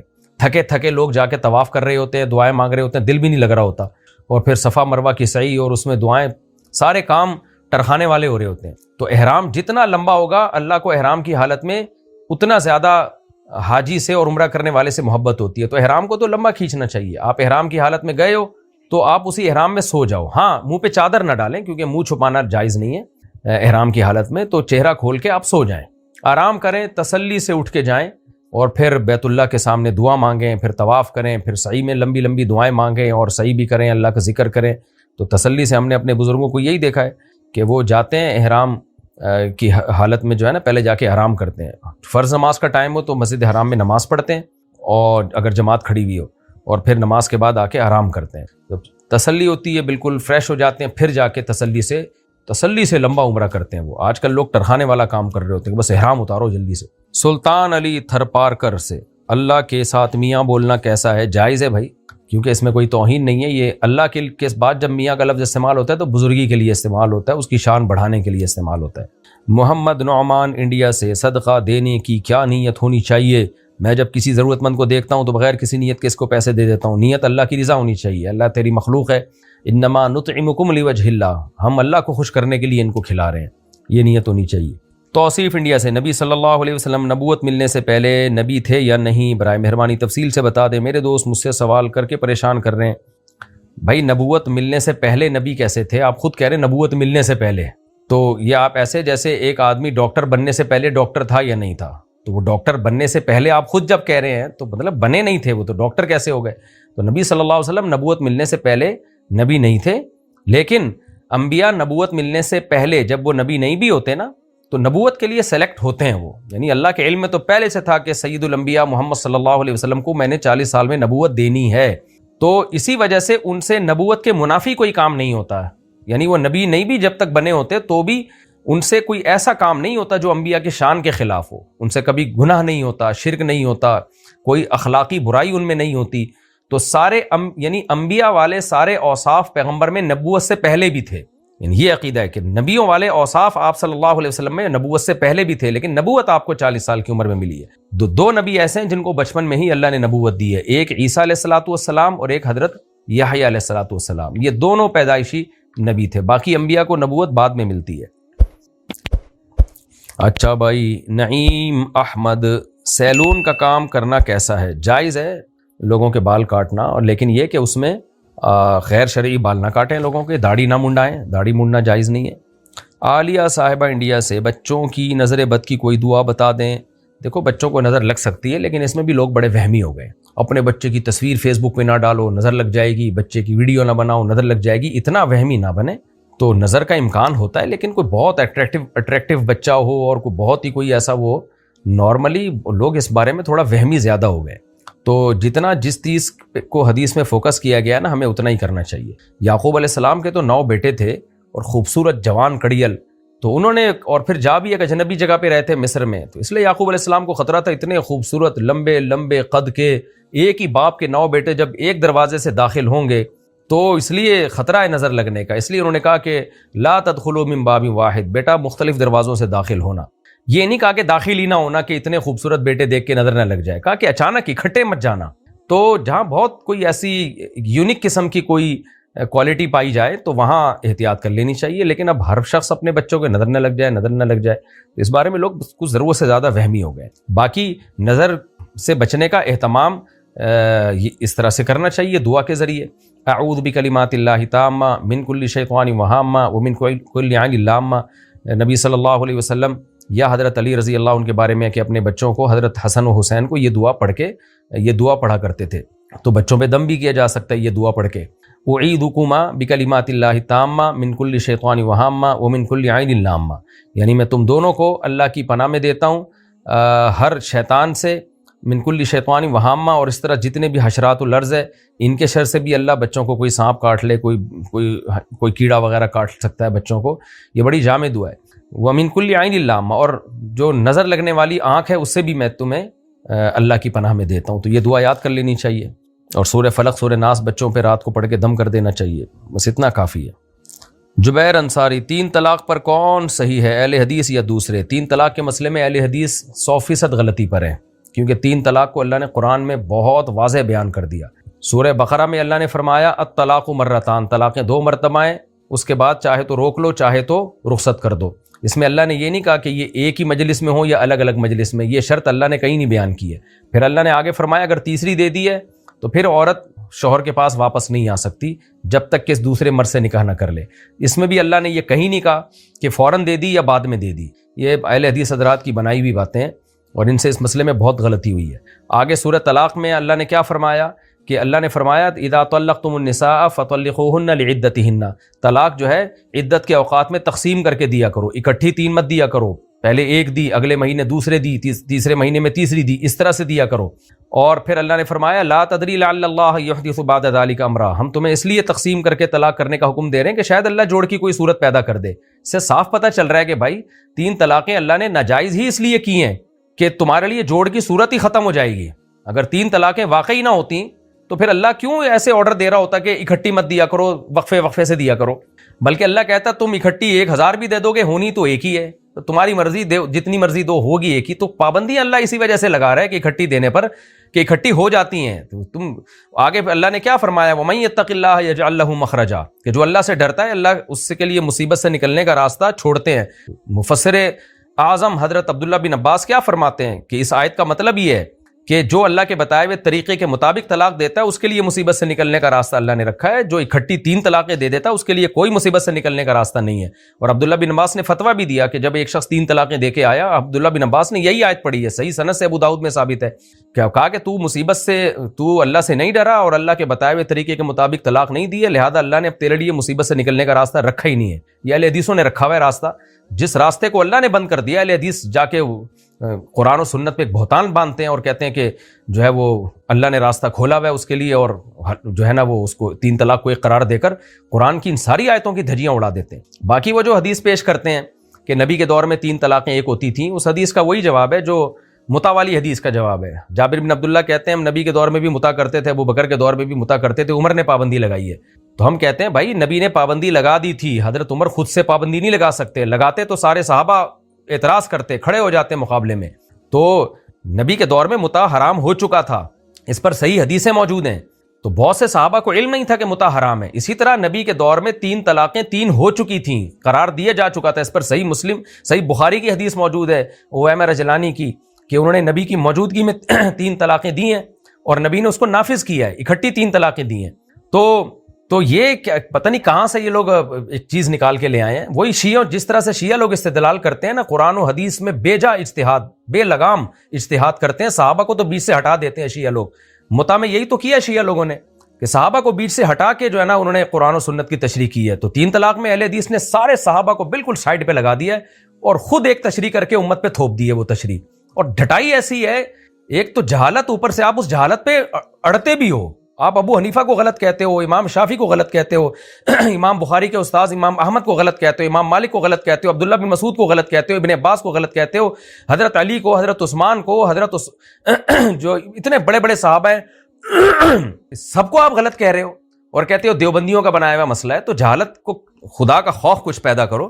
حضرت عمر نے اگر 3 طلاق کو 3 قرار دیا ہوتا نا, جو جس طرح سے آپ بتا رہے ہو, تو صحابہ کھڑے ہو جاتے حضرت عمر کے خلاف کہ آپ کون ہوتے ہو حرام بیوی کو حلال کرنے والے یا حلال بیوی کو حرام کرنے والے. اہل حدیث کہتے ہیں سیاستاً حضرت عمر نے کیا تھا. لوگ طلاقیں بہت دے رہے تھے تو حضرت عمر نے کہا جو 3 دے گا ہم اس کو 3 ہی سمجھیں گے, سیاستاً دیا تھا. وہ بھائی جان یہ تحریف ہے, یہ سیاست نہیں ہے. اگر حدیث کے مطابق اکٹھی 3 طلاقیں ایک ہیں تو اس کا مطلب جس نے اکٹھی 3 طلاقیں دے دی اس کی بیوی حلال ہے. اور آپ کہہ رہے ہو حضرت عمر نے کر دیا حرام, یعنی سیاست میں بیوی حلال کو حرام کر دیا. تو یہ سیاست تھوڑی ہے, تو دین میں تحریف ہے. تو یہ الزام حضرت عمر پہ شیعہ لگا سکتا ہے, کوئی اہل سنت والجماعت میں کوئی الزام نہیں لگا سکتا. تو اہل حدیثوں کو چاہیے ہوش کے ناخن لیں. کس طرح ایک اجماعی مسئلے میں انہوں نے صرف ابن تیمیہ کے دلائل سے متاثر ہو کر پورے امت کی جو ہے نا امت کے اجماع کی دھجیاں اڑا دی ہیں. تو اس لیے اہل حدیث سے اس میں فتویٰ لینا جائز نہیں ہے. اور کسی نے 3 طلاقیں دے کے اہل حدیث سے فتویٰ لے لیا تو بیوی حلال نہیں ہوگی, کیونکہ قرآن و سنت نے اس مسئلے کو بہت واضح بیان کیا ہے. کوئی ایک صحابی سے ضعیف حدیث میں بھی دکھا نہیں سکتے آپ کہ اکٹھی 3 طلاقوں کو انہوں نے ایک قرار دیا ہے. یہ میرا دعویٰ ہے, اہل حدیث اس کا جواب نہیں دیتے, ادھر ادھر باتوں کو گھما لیتے ہیں وہ. تو میں اہل حدیثوں کے بارے میں اس طرح متشدد نہیں ہوں جس طرح دوسرے کچھ مناظر لوگ متشدد ہیں. میں معتدل رائے رکھتا ہوں اہل حدیثوں کے بارے میں, لیکن 3 طلاق کے مسئلے میں اہل حدیث 100% غلط ہیں. اس میں کسی نے فتویٰ لے لیا تو بیوی حلال نہیں ہوگی, خوب سمجھ لو. اور میرے تفسیر کے لیکچر میں یہ مسئلہ میں نے ریفرنسز کے ساتھ دلائل کے ساتھ بیان کیا ہے. میرے جو تفسیر کے لیکچر ہے نا مفتی طارق مسعود اسپیچز, اس چینل پہ جو میرے تفسیر کے لیکچر اپلوڈ ہو رہے ہیں, جو 400 سے اوپر لیکچر اپلوڈ ہو چکے ہیں, ان لیکچرز میں آپ جائیں سورہ بقرہ کی, جب یہ والی سورہ بقرہ میں جائیں اور الطلاق مرتان یہ والے رکوع میں جائیں تو آپ کو 2 ایپیسوڈ پورے 40-40 منٹ کے 3 طلاق کے مسئلے پر پورے ریفرنسز کے ساتھ ملیں گے. اس میں اہل حدیث کے ایک دلیل کا بالکل وافی اور کافی میں نے جواب دیا ہے. اور 3 طلاق کے 3 ہونے پر قرآن, احادیث, صحابہ کا اجماع, یہ ساری چیزوں کو میں نے ذکر کیا ہے. تو وہاں جا کے آپ تفصیلی دلائل ریفرنسز کے ساتھ آپ سن سکتے ہیں. لیکن میں نے اہل حدیثوں کو وہ لیکچر بھیجے ہیں تو وہ کہتے ہیں ایکچولی یہ مسئلہ اختلافی ہے, اب اختلافی مسائل میں نہیں پڑھنا چاہیے. اور بھائی صاحب اختلافی آپ نے بنایا ہوا, اختلافی ہے نہیں ہے. اور اگر اختلافی ہے بھی تو دلائل کس کے بھاری ہیں؟ ہر اختلافی مسئلہ اس قابل تھوڑی ہوتا ہے کہ اختلاف کی وجہ سے اس میں اعتدال پیدا کیا جائے. اگر دلائل کی دنیا میں ایک مسئلے کا پلڑا بہت بھاری ہے تو آپ کو وہ ماننا پڑے گا, بے شک وہ اختلافی ہو. اول تو اختلافی بعد میں ہوا ہے, شروع میں نہیں تھا اختلافی ہے, شروع میں تو اجماع رہا ہے اس مسئلے پر. لیکن اگر اختلافی ہے بھی تو دلائل کی دنیا میں پلڑا کس کا بھاری ہے, اس کا آپ جواب دیں. قرآن کی ان آیتوں کا مطلب کیا بنے گا کہ اللہ جو 3 طلاقوں پہ پابندی لگا رہے ہیں, اس کا مطلب کیا بنے گا؟ محمود ابن لبید سے حدیث مروی ہے کہ ایک شخص نے 3 طلاقیں دی, نبی غضبناک ہو کر کھڑے ہو گئے. صحیح حدیث ہے سنن نسائی کی. تو کسی نے کہا یا رسول اللہ آپ مجھے اجازت دیں میں اس کی گردن اڑا دوں. آپ نے فرمایا ایلعبوا بکتاب اللہ وانا بین اظہرکم, اکٹھی 3 طلاقیں دے کر اللہ کی آیات کے ساتھ مذاق کرتے ہو, میں تمہارے درمیان موجود ہوں. تو آپ کو اتنا غصہ کیوں آ رہا ہے؟ اس لیے کہ طلاقیں واقع ہو گئی ہیں. اگر واقعی نہ ہوئی ہوتی اکٹھی 3 طلاقیں, آپ غصے میں کھڑے ہو جاتے. آپ کہتے کوئی بات نہیں جتنی مرضی دے دو, ہوا تو کچھ بھی نہیں, ہوئی تو ایک ہی ہے. تو یہ کیسے فضول سا ایک مسئلہ پتہ نہیں ان لوگوں نے ابن تیمیہ کی اندھی تقلید میں نکال لیا اور اسی کو پوری امت پہ تھوپتے ہیں, اور تھوپتے بھی پوری یعنی کانفیڈنس کے ساتھ ہیں. حیرت اس پر ہوتی ہے کہ آپ کو تو علماء کو پتہ ہے کہ ہم اس مسئلے میں کتنے کمزور ہیں, کیا دلائل ہیں ہمارے پاس, اور اس میں آپ اتنی کانفیڈنٹلی آپ فتویٰ دے رہے ہوتے ہیں کہ حنفیوں نے لوگوں کے گھر اجاڑ دیے ہیں, دیوبندیت کو امت پہ مسلط کیا ہوا ہے. تو عبداللہ بن مسعود کا مسئلہ کیا دیوبندیت تھا؟ علماء دیوبند 3 طلاق کو 3 اس لیے نہیں کہتے کہ یہ دیوبندیوں کا مسئلہ ہے, اس لیے کہتے ہیں کہ صحابہ کا اجماع اس کے اوپر, 4 اماموں کا اجماع اس کے اوپر. تو اس لیے میں اس مسئلے میں جو ہے نا وہ لوگوں کو کہتا ہوں کہ یہ بیوی حلال نہیں ہوتی اکٹھی 3 طلاقیں دے کے, چاہے سعودیہ سے فتوے لے کر آؤ یا کہیں سے بھی لاؤ, تو ہم پر ان فتووں کا اثر نہیں ہوتا کیونکہ ہم تھوڑے سے پڑھے لکھے ہیں, اللہ کا بڑا فضل ہے. حدیثوں میں خواب کی کیا حیثیت ہے؟ حدیثوں میں خواب کی حیثیت یہ ہے کہ خواب نبوت کا 46واں حصہ ہے. تو 46ویں حصے کا مطلب یہ ہے کہ کچھ امکان بعض دفعہ ہوتا ہے کہ یہ اللہ کی طرف سے ہو اور سچا ہو, لیکن امکان کی حد تک ہے, اس کو 100% سمجھ لینا بعض دفعہ پیٹ خراب ہوتا ہے اس لیے الٹے الٹے خواب آ رہے ہوتے ہیں, بعض دفعہ ویسی خوشی ہوتی ہے اس لیے اچھے اچھے خواب آ رہے ہوتے ہیں. تو ہر خواب کی تعبیریں نہیں ہوتی, اور آج کل تو تعبیر سینٹر کھلے ہوئے ہیں, چینل کھلے ہوئے ہیں خوابوں کی تعبیروں کے. یہ ڈرامے بازیوں سے اپنے آپ کو بچاؤ. نعمان ابراہیم سندھ سے, میرا ایکسیڈنٹ ہو گیا تھا اس لیے میرے کپڑے ناپاک رہتے ہیں, میں نماز کیسے پڑھوں؟ دیکھیے نماز کے لیے الگ کپڑے رکھیں آپ, اور اگر خون مستقل نکلتا رہتا ہے نا تو آپ نے نماز سے پہلے اتنی سی جگہ جہاں خون لگا ہوا ہے اس کو دھویا اور نماز پڑھ لی فوراً آپ نے. اس میں کیا جا رہا ہے, اتنا ٹینشن والا کام تھوڑی ہے. اور اگر آپ سمجھتے ہیں دھونا مشکل ہے تو نماز کے لیے الگ کپڑے رکھیں آپ. وہ کپڑے پہن کے نماز پڑھی, فوراً کپڑے چینج کر لیے, دوبارہ پرانے کپڑے پہن لیے. تو اس میں بھی اگر کوئی مشکل ہے آپ کو تو وہ بتائیے, پھر میں مسئلہ بتاؤں گا کہ کیا گنجائش ہو سکتی ہے. انجم صاحب ممبئی سے, میرے بہنوئی چوری کا تانبا خرید کر بیچتے ہیں, واہ, جو کہ غیر قانونی کام ہے, 2-3 دفعہ جیل بھی جا چکے ہیں. تو کیا ان کے گھر ہم کھانا کھا سکتے ہیں اور تحائف لے سکتے ہیں؟ نہیں لے سکتے. اگر سارا کام ہی یہی ہے تو پھر تو ناجائز کام ہے. تو اس لیے ان کے تحائف لیں تو صدقہ کر دیں اس کو, ان کو بتا دیں ہم تحفہ جو لے رہے ہیں تو اس کی قیمت صدقہ کریں گے, ہم اس طرح بتا دیں پہلے ان کو. باقی 2-3 دفعہ جیل جا چکے ہیں تو 4-6 دفعہ اور جائیں گے تو شاید ٹھیک ہو جائیں. اور یہ بھی ممکن ہے کہ جیل کی عادت پڑ جائے پھر ان کو خیال آئے بہت دنوں سے میں جیل نہیں گیا. تو جیل کو تو سسٹم ایسا ہے کہ وہ خود بعض دفعہ انسان کو مزید چور بنا دیتا ہے. اللہ آپ کے بہنوئی کو ہدایت عطا فرمائے, میں تو دعا ہی کر سکتا ہوں. محمد طارق صاحب کہتے ہیں اگر کوئی امام مسجد لڑکوں سے بدفعلی کرتا ہو لیکن ہم نے اپنی آنکھوں سے نہ دیکھا ہو تو اس کے پیچھے نماز پڑھ سکتے ہیں؟ دیکھیں اگر اس کی دلیل کیا ہے, بعض دفعہ لوگ بلا وجہ کسی کو بدنام کرنے کے لیے جھوٹا الزام بھی لگا دیتے ہیں. وہ اس پر واقعی گواہ موجود ہیں تو اس امام کو ہٹائیں مسجد سے. تو جو نہیں ہٹائیں گے وہ بھی گناہ گار ہوں گے. اور اگر کوئی یقینی دلیل نہیں ہے تو پھر بدگمان ہونا چھوڑ دیں. تو دونوں میں سے ایک کام کریں, یا تو دلائل سے ثابت, جو الزام لگا رہے ہیں اس سے پوچھیں کیا دلیل ہے تمہارے پاس. اگر کوئی دلیل نہیں ہے, بس فلاں نے بولا تھا تو فلاں نے بولا تھا, ایسے ہی دلیل ہے, تو جو الزام لگا رہے ہیں اس کو بولیں کہ انسان کے بچے بنو, کسی بے گناہ کو بدنام مت کرو. اور اگر دلائل سے ثابت ہو جاتا ہے تو پھر اہل محلہ پر واجب ہے کہ اس امام کو امامت سے معزول کریں. امتیاز احمد انڈیا سے, میرا ہندو دوست مسلمان ہونا چاہتا ہے تو میں اس کے گھر دعوت کھا سکتا ہوں؟ کھا سکتے ہیں.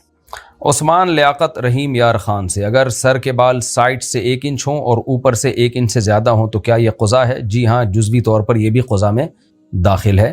چاروں طرف سے بال برابر ہونے چاہیے. چھوٹا بہت کٹانے میں اب ظاہر ہے نائی جو ہے وہ انچ ٹیپ لے کے تھوڑی بال چاروں طرف سے کاٹے گا, ایک اندازے سے ہی ہوگا. تو اندازے سے برابر کر دیں بس کافی ہے. پھر بعد میں ناپتے نہ رہیں کہ اتنا انچ یہاں سے اتنے انچ یہاں سے, ایک اندازے سے بال برابر ہو جائے بس کافی ہے. مجھے دعا مانگتے ہوئے برے خیال آتے ہیں, میں کیا کروں؟ آنے دیں خیال, آپ دعا کو فوکس کریں, جو خود سے آ رہے ہیں آنے دیں. یہ وسوسے ہوتے ہیں, ان کو جتنا لفٹ کرائیں گے یہ اور آئیں گے. ان کو بھگانے کی کوشش کریں گے تو اور زیادہ آئیں گے. تو ان کو نہ بھگانے کی کوشش کریں نہ ان کو لفٹ کرائیں, دعا مانگیں. دعا مانگنے کی توفیق مل رہی ہے تو اس کا مطلب آپ کا بیڑا پار ہو رہا ہے. میرے ابو کے پاس مسجد بنوانے کے لیے کچھ پیسے تھے, میں نے ان میں سے بہت پیسے چرائے. ماشاءاللہ, چرایا بھی ابا کے مال سے اور وہ بھی مسجد کے. اب میں نے توبہ کر لی ہے الحمدللہ, تو اب ان پیسوں کا کیا کرنا ہوگا؟ اور مجھے یہ بھی نہیں پتا کہ کتنے پیسے چرائے. اندازہ لگائیں, آپ کو نہیں پتا تو مجھے کیسے پتا ہوگا بھائی؟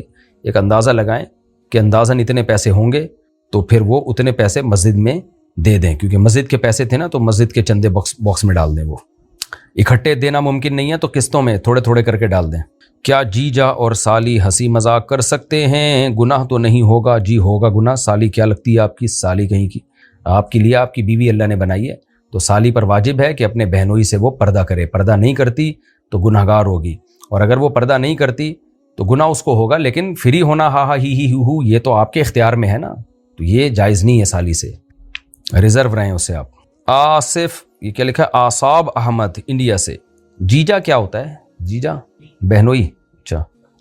آصف آصاب احمد انڈیا سے, ہمارے ایک امام صاحب نے بیان کیا کہ اللہ کیسا دکھتا ہے, تو انہوں نے بیان میں فرمایا کہ اللہ مرد کی طرح دکھتا ہے. اس کے بارے میں بیان فرما دیں. اللہ کے بارے میں اس طرح کی انسانوں سے تشبیہ دینا اس کو یہ جائز نہیں ہے بھائی. اللہ دکھتا نہیں ہے. لا تدرکہ الابصار وہو یدرک الابصار. اللہ کہتے ہیں کوئی انسان اس دنیا میں اللہ کا ادراک نہیں کر سکتی, انسانی آنکھ دیکھ نہیں سکتی ہے.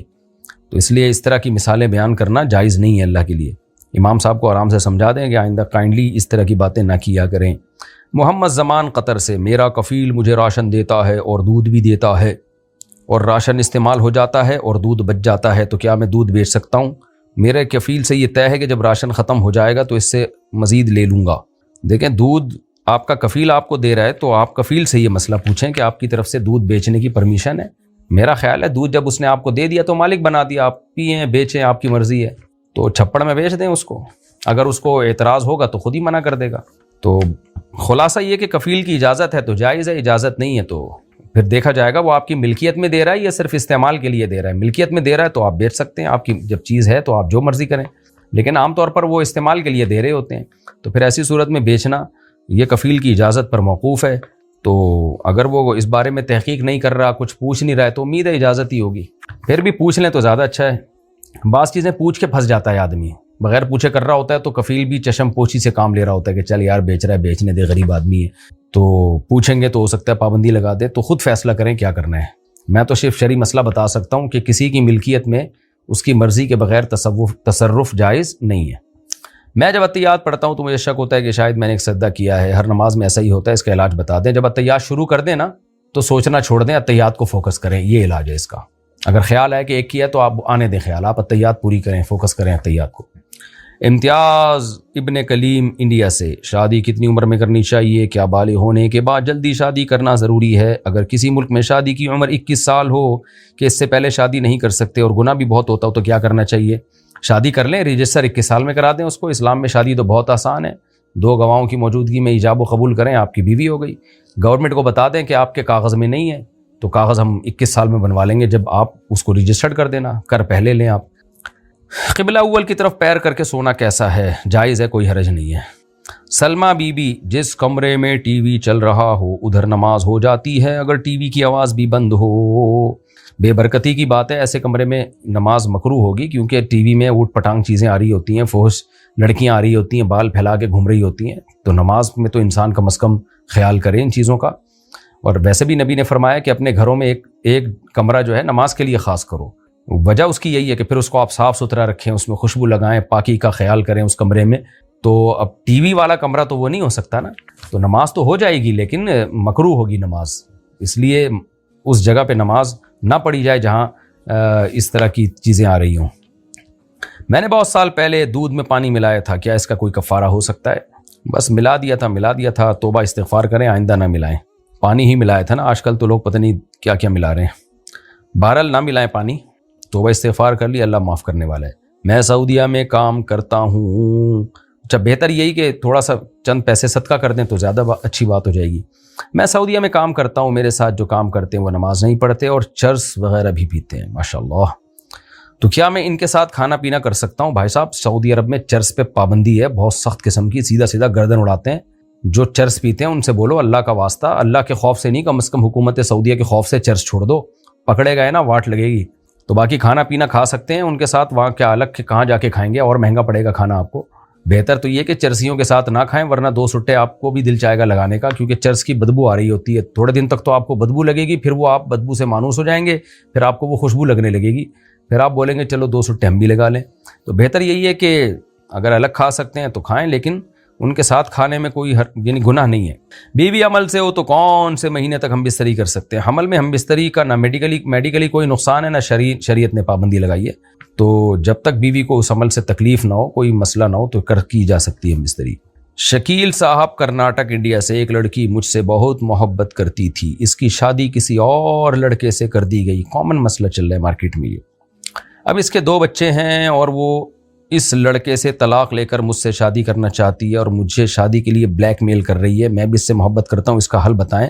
کوئی بلیک میل نہیں ہوتا، سب فضول باتیں ہیں، آپ انسان کے بچے بنو۔ جو عورت اپنے 2 بچوں کے بعد اپنے شوہر سے وفا نہیں کرے گی تو آپ سے کہاں وفا کرے گی؟ اس کو بولو خدا کا خوف کرو، اور آپ نے اگر اپنی محبت کا اظہار کر کے طلاق دلوائی نا تو آپ وہی شیطان ہو گئے جس کا کام میاں بیوی میں طلاقیں دلوانا ہے۔ یہ شادی سے پہلے تھا، آپ اس کو کہتے ہیں مجھ سے شادی کرو، اب جب ہو گئی ہے اس نے اپنی مرضی سے ہاں کی ہے، ختم، دیٹس آل۔ تو بولو اب رہو آرام سے وہاں شوہر کے ساتھ، آپ بیچ سے ہٹ جائیں ورنہ آپ بھی گناہ گار ہوں گے۔ اگر نیند کے دوران احتلام ہو جائے تو غسل فرض ہو جاتا ہے یا نہیں؟ بھائی صاحب نیند کے دوران ہی احتلام ہوتا ہے، جاگتے میں تو میں نے کبھی نہیں سنا کہ کسی کو احتلام ہوا ہو، تو فرض ہوگا غسل یقیناً۔ قبر پر پھول ڈالنا کیسا ہے؟ جائز نہیں ہے۔ دعا ناز، بیوٹی پارلر کھولنا کیسا ہے؟ جائز ہے، اس میں غیر شرعی کام نہ ہو، ٹھیک ہے نا؟ کوئی ایسا آئی بروز بنانا غیر شرعی عمل ہے، یہ نہیں ہونا چاہیے۔ داڑھی کاٹنا ویسے تو اب بیوٹی پارلر اکثر لڑکیوں کے لیے ہوتے ہیں، لیکن مردوں کے بیوٹی پارلر بھی کھل رہے ہیں، تو اس میں شیو نہیں کر سکتے آپ تو، اور لڑکیاں لڑکیوں کا بیوٹی پارلر کھول سکتی ہیں۔ مرد کے لیے دلہن تیار کرنا یہ جائز بھی نہیں ہے اور پرلے درجے کی بے غیرتی اور بے شرمی بھی ہے۔ آج ہماری سوسائٹی میں یہ رواج پڑ گیا ہے کہ لڑکے جو ہیں وہ لڑکیوں کے بیوٹی پارلر کھول کے بیٹھے ہوئے ہیں، دلہنیں تیار کر رہے ہیں، نیچے لوگوں نے بڑے کمنٹس کیے ہوتے ہیں، نائس، ویری گڈ، ایکسیلنٹ۔ ابے تم انسان کے بچے بنو، کیوں برائی کو پروموٹ کر رہے ہو؟ نیچے لکھا کرو یار تم آدمی ہو، آدمیوں والے کام کرو، کم از کم اتنے کمنٹس تو کر دو نا۔ اگر پازیٹیو نہیں کر سکتے، نیگیٹو نہیں کر سکتے، تو کم از کم پازیٹیو تو نہ کرو۔ تو اصولی طور پر تو آپ پر واجب ہے برائی کو روکیں، آپ نیگیٹو کمنٹس کریں، یار انسانوں والے کام کر، کیوں دلہنیں تیار کر رہا ہے، پاگل آدمی، تو مردوں والے کام کر، تو کچھ اور کر۔ تو عورتوں کو تیار کرنا عورت کا کام ہے، آدمیوں کا کام نہیں ہے۔ فجر کی نماز میں، اور ویسے بھی خواتین پہ روزگار کے، یعنی وہی جو خاص خواتین کی جاب ہے وہ تو خواتین ہی کو کرنے دو نا۔ اب یہ تو خواتین کی ایک سورس آف انکم ہے، بیوٹی پارلر، دلہنیں تیار کرنا، اس میں ان کو دلچسپی بھی ہوتی ہے، ان کو ذوق بھی ہوتا ہے۔ اس کام میں اگر مرد گھسیں گے تو اس میں تو خواتین کو بھی تکلیف ہوگی۔ بھائی تو ہمارا کام تھا، تو اپنا کام کرنا، تو جنگیں لڑ، تو جاب کر، تو اسی کمپنی میں مینیجر بن، جو تیرے کام ہے مردوں کے کرنے کے تو وہ کر، تو ہمارے کام میں کیوں ٹانگ اڑا رہا ہے؟ اس کی مثال ہے مہندی لگانا اور یہ ساری چیزیں، خواتین کو اس میں خوشی ہوتی ہے۔ عید کے دن کچھ ایکسپرٹ خواتین ہوتی ہیں لڑکیوں کی مہندیاں لگا رہی ہوتی ہیں، اب اس میں کوئی آدمی آ کے گھسے گا تو اس عورت کو تکلیف ہوگی کہ نہیں ہوگی؟ بھائی تیرا جو کام تھا تو مردوں والے کام کر جا کے، یہ تو خالص عورتوں کے کام ہے، اس میں کیوں تو ٹانگ اڑا رہا ہے؟ تو اس لیے بھی یہ غیرت کے خلاف ہے کہ اس عمل سے میں سمجھتا ہوں کہ جو بیوٹی پارلر چلانے والی عورتیں، ان کو بھی اس پہ غصہ آئے گا کہ تم وہ کام کرو جو تم پہ سوٹ کرتے ہیں، بھائی صاحب ہمارے کاموں میں کیوں ٹانگ اڑا رہے ہو تم؟ تو سارا یہ الٹا ہی پلٹا چل رہا ہے۔ قیامت کی علامات ہے نا، حدیث میں آتا ہے ہر کام، حدیث کا مفہوم ہے ہر کام الٹا ہو جائے گا، مردوں والے کام عورتیں اور عورتوں والے کام مرد۔ مجھے تو لگ رہا ہے آگے چل کے فوج میں عورتیں بھرتی ہوں گی زیادہ، اور مردوں کا کام ہوگا یہ بیوٹی پارلر اور گائنی کے ڈاکٹر، یہ سارے مرد بنے ہوئے ہوں گے، اور آرمی کے چیف اور کرنل، بریگیڈیئر، یہ ساری لیڈیز ہوں۔ تو کچھ الٹا پلٹا ہی ہو رہا ہے، آگے چل کے پتہ نہیں کیا ہونے والا ہے۔ تو اس لیے خلاصہ یہ نکلا کہ جو بیوٹی پارلر میں لڑکے دلہنیں تیار کر رہے ہیں، تو نیچے کمنٹس میں، یوٹیوب پہ جب ایسی ویڈیو دیکھیں کمنٹس میں ان کی حوصلہ شکنی کیا کریں، بولیں تو آدمی ہے، آدمیوں والے کام کر، تجھ پہ اچھے لگتے ہیں، یہ دلہنیں تیار کرنا یہ تمہارا کام نہیں ہے۔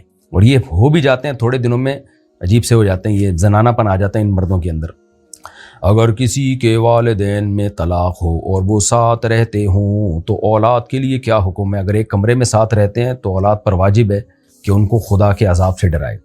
ہاں اگر بوڑھے ہیں اور طلاق بڑھاپے میں ہو گئی ہے تو، اور ان کے ملاپ کا کوئی خطرہ ہی نہیں ہے، تو پھر ایک گھر میں رہ سکتے ہیں، لیکن خاتون کو چاہیے وہ اسکارف لیا کرے، بالکل بے پردہ ہو کے شوہر کے سامنے، جو سابقہ شوہر تھا اس کے سامنے نہ بیٹھے۔ لیکن اگر وہ جوان ہیں اور 3 طلاقیں دے کے اکٹھے رہ رہے ہیں تو ان کا بائیکاٹ کرنا چاہیے اولاد کو، ان کو اللہ کے عذاب سے ڈرانا چاہیے، کیونکہ زنا ہو رہا ہے یہ، اور کچھ بھی نہیں ہے۔ کیا عورت گائے یا بھینس کا دودھ دھو سکتی ہے؟ دھو سکتی ہے، اس میں کیا حرج ہے بھائی؟ اگر تلاوت کے دوران جا کر بچے کی نجاست صاف کرنی پڑے تو کیا دوبارہ وضو کرنا ہوگا؟ نہیں جی، بس ہاتھ دھو لیں، جہاں ناپاکی لگی اس کو صاف کر لیں، اس عمل سے وضو نہیں ٹوٹتا۔ کیا مٹی کے چولہے کا رخ مغرب کی طرف کیا جا سکتا ہے؟ بعض لوگ اس سے منع کرتے ہیں، کوئی حرج نہیں ہے جی، مغرب کی طرف بھی کیا جا سکتا ہے۔ محمد سلیم انڈیا سے، کیا ہم سود کی رقم قرض دار کو دے کر اس سے قرض واپس لے سکتے ہیں؟ نہیں، سود کی رقم ثواب کی نیت کے بغیر صدقہ ہی کرنی پڑے گی۔ کیا بے وضو یا حالت حیض میں سیرت کی کتاب پڑھ سکتے ہیں؟ جی پڑھ سکتے ہیں۔ طلوع آفتاب کتنے منٹ تک ہوتا ہے؟ بھائی طلوع آفتاب ہر ملک میں الگ ہی ہوتا ہے، جو بھی طلوع آفتاب کا ٹائم ہے نا، انڈیا، پاکستان، افغانستان، اس خطے میں کم از کم 15 منٹ کے بعد آپ جو ہے وہ اشراق کی نماز پڑھ سکتے ہیں، جو مکروہ وقت ہے وہ 15 منٹ میں مکمل گزر چکا ہوتا ہے، باقی ہر ملک میں اس کا الگ ٹائم ہے۔ عارف مسعود خان دبئی سے، میرے 3 بیٹے اور 2 بیٹیاں ہیں، مجھے عقیقے کا نہیں پتا تھا، آپ سے سن کر پتا چلا، اب کیا عقیقے کی رقم کسی مدرسے وغیرہ میں دے سکتا ہوں یا بکرا ذبح کرنا لازم ہے؟ کیا ایک ایک کر کے باری باری بکرا ذبح کر سکتا ہوں؟ دیکھیں عقیقہ لازم نہیں ہے، مستحب امر ہے، آپ کر لیں ٹھیک ہے، نہیں کریں تو بھی ٹھیک ہے، کوئی حرج نہیں ہے۔ کرنا چاہیں تو صدقے سے عقیقہ نہیں ہوگا، وہ بکرا یا دمبا یا گائے میں حصے ڈالنے پڑیں گے آپ کو، یا اونٹ میں حصے ڈالنے پڑیں گے۔ ابو ظہبی سے کسی نے پوچھا ہے، میری کمپنی کا مینیجر مجھ سے بولتا ہے کہ نماز جلدی پڑھ کر آیا کرو اور صرف فرض ادا کیا کرو، سنتیں نہیں، تو اس صورت میں مجھے کیا کرنا چاہیے؟ سنت مؤکدہ پڑھا کریں، مینیجر کے کہنے پہ سنت مؤکدہ نہیں چھوڑ سکتے آپ، تو سنت مؤکدہ پڑھیں، فرض پڑھیں اور واپس آ جائیں۔ ہاں نوافل تسبیحات زیادہ لمبے لمبے نہ کھینچیں، اور سنت مؤکدہ بھی درمیانی درجے کی پڑھیں، بہت لمبی نہ پڑھیں، اور پھر بھی مینیجر روکے تو بولے مینیجر کی ایسی کی تیسی۔ بدتمیزی نہ کریں اس سے، لیکن 4 سنتیں اور ظہر کی 4 سنتیں اور یہ جو مؤکدہ سنتیں یہ لازمی پڑھا کریں۔ جلال جہانگیر خان راولپنڈی، میں نے کسی جگہ پڑھا ہے کہ نمبر 1 رہائش، رزق اور ذریعہ معاش کے حصول کے لیے وَلَقَدْ مَكَّنَّاكُمْ فِي الْأَرْضِ والی آیت کو 151 مرتبہ پڑھنا چاہیے۔ نمبر 2 اللہ تعالیٰ پر توکل کے لیے اِذْ تَسْتَغِيثُونَ رَبَّكُمْ والی آیت کو 14 اور 11 روز تک پڑھنا چاہیے۔ نمبر 3 رنج و غم سے بچنے کے لیے وَأُفَوِّضُ أَمْرِي إِلَى اللَّهِ إِنَّ اللَّهَ بَصِيرٌ بِالْعِبَادِ والی آیت کو 101 مرتبہ روزانہ پڑھنا چاہیے۔ پوچھنا یہ تھا کہ اس طرح کے وظیفوں کے سنت اور حدیث میں کیا ریفرنس ہے؟ کوئی ریفرنس نہیں ہے۔ آپ سیدھا سیدھا تہجد میں اٹھ کے اللہ سے دعا مانگا کرو، صبح و شام کی تسبیحات، تیسرا کلمہ یا چوتھا کلمہ، 100 دفعہ درود شریف، 100 دفعہ استغفار، یہ صبح و شام پڑھا کرو۔ 5 نمازیں سنت مؤکدہ کے ساتھ پڑھا کرو، وطر پڑھا کرو، اور یہ جو تسبیحات فاطمیہ ہیں 33 دفعہ سبحان اللہ الحمدللہ جو حدیث سے ثابت ہیں وہ فوکس کریں، اور برائیوں سے بچنے کی کوشش کریں۔ اللہ سارے مسئلے حل کرے گا انشاءاللہ۔ صلو علی الحبیب۔ اب جس نے آپ کو بتایا 151 مرتبہ یہ پڑھو، تو اس سے پورے 52 مرتبہ پڑھنے سے نہیں ہوگا کہ آپ اگر 150 دفعہ پڑھ لیا تو کیا آدھا کام ہوگا؟ تو ان وظیفوں کا کوئی اینڈ نہیں ہے۔ یہ تو پھر کوئی جو بتانے والے ہیں ان کو بھی نہیں پتہ ہوتا، ایسی ایسی چیزیں بتا رہے ہوتے ہیں نہ سر نہ پاؤں۔ باقی یہ جو آیتیں آپ نے بتائی ہیں ان کا مضمون ٹھیک ہے۔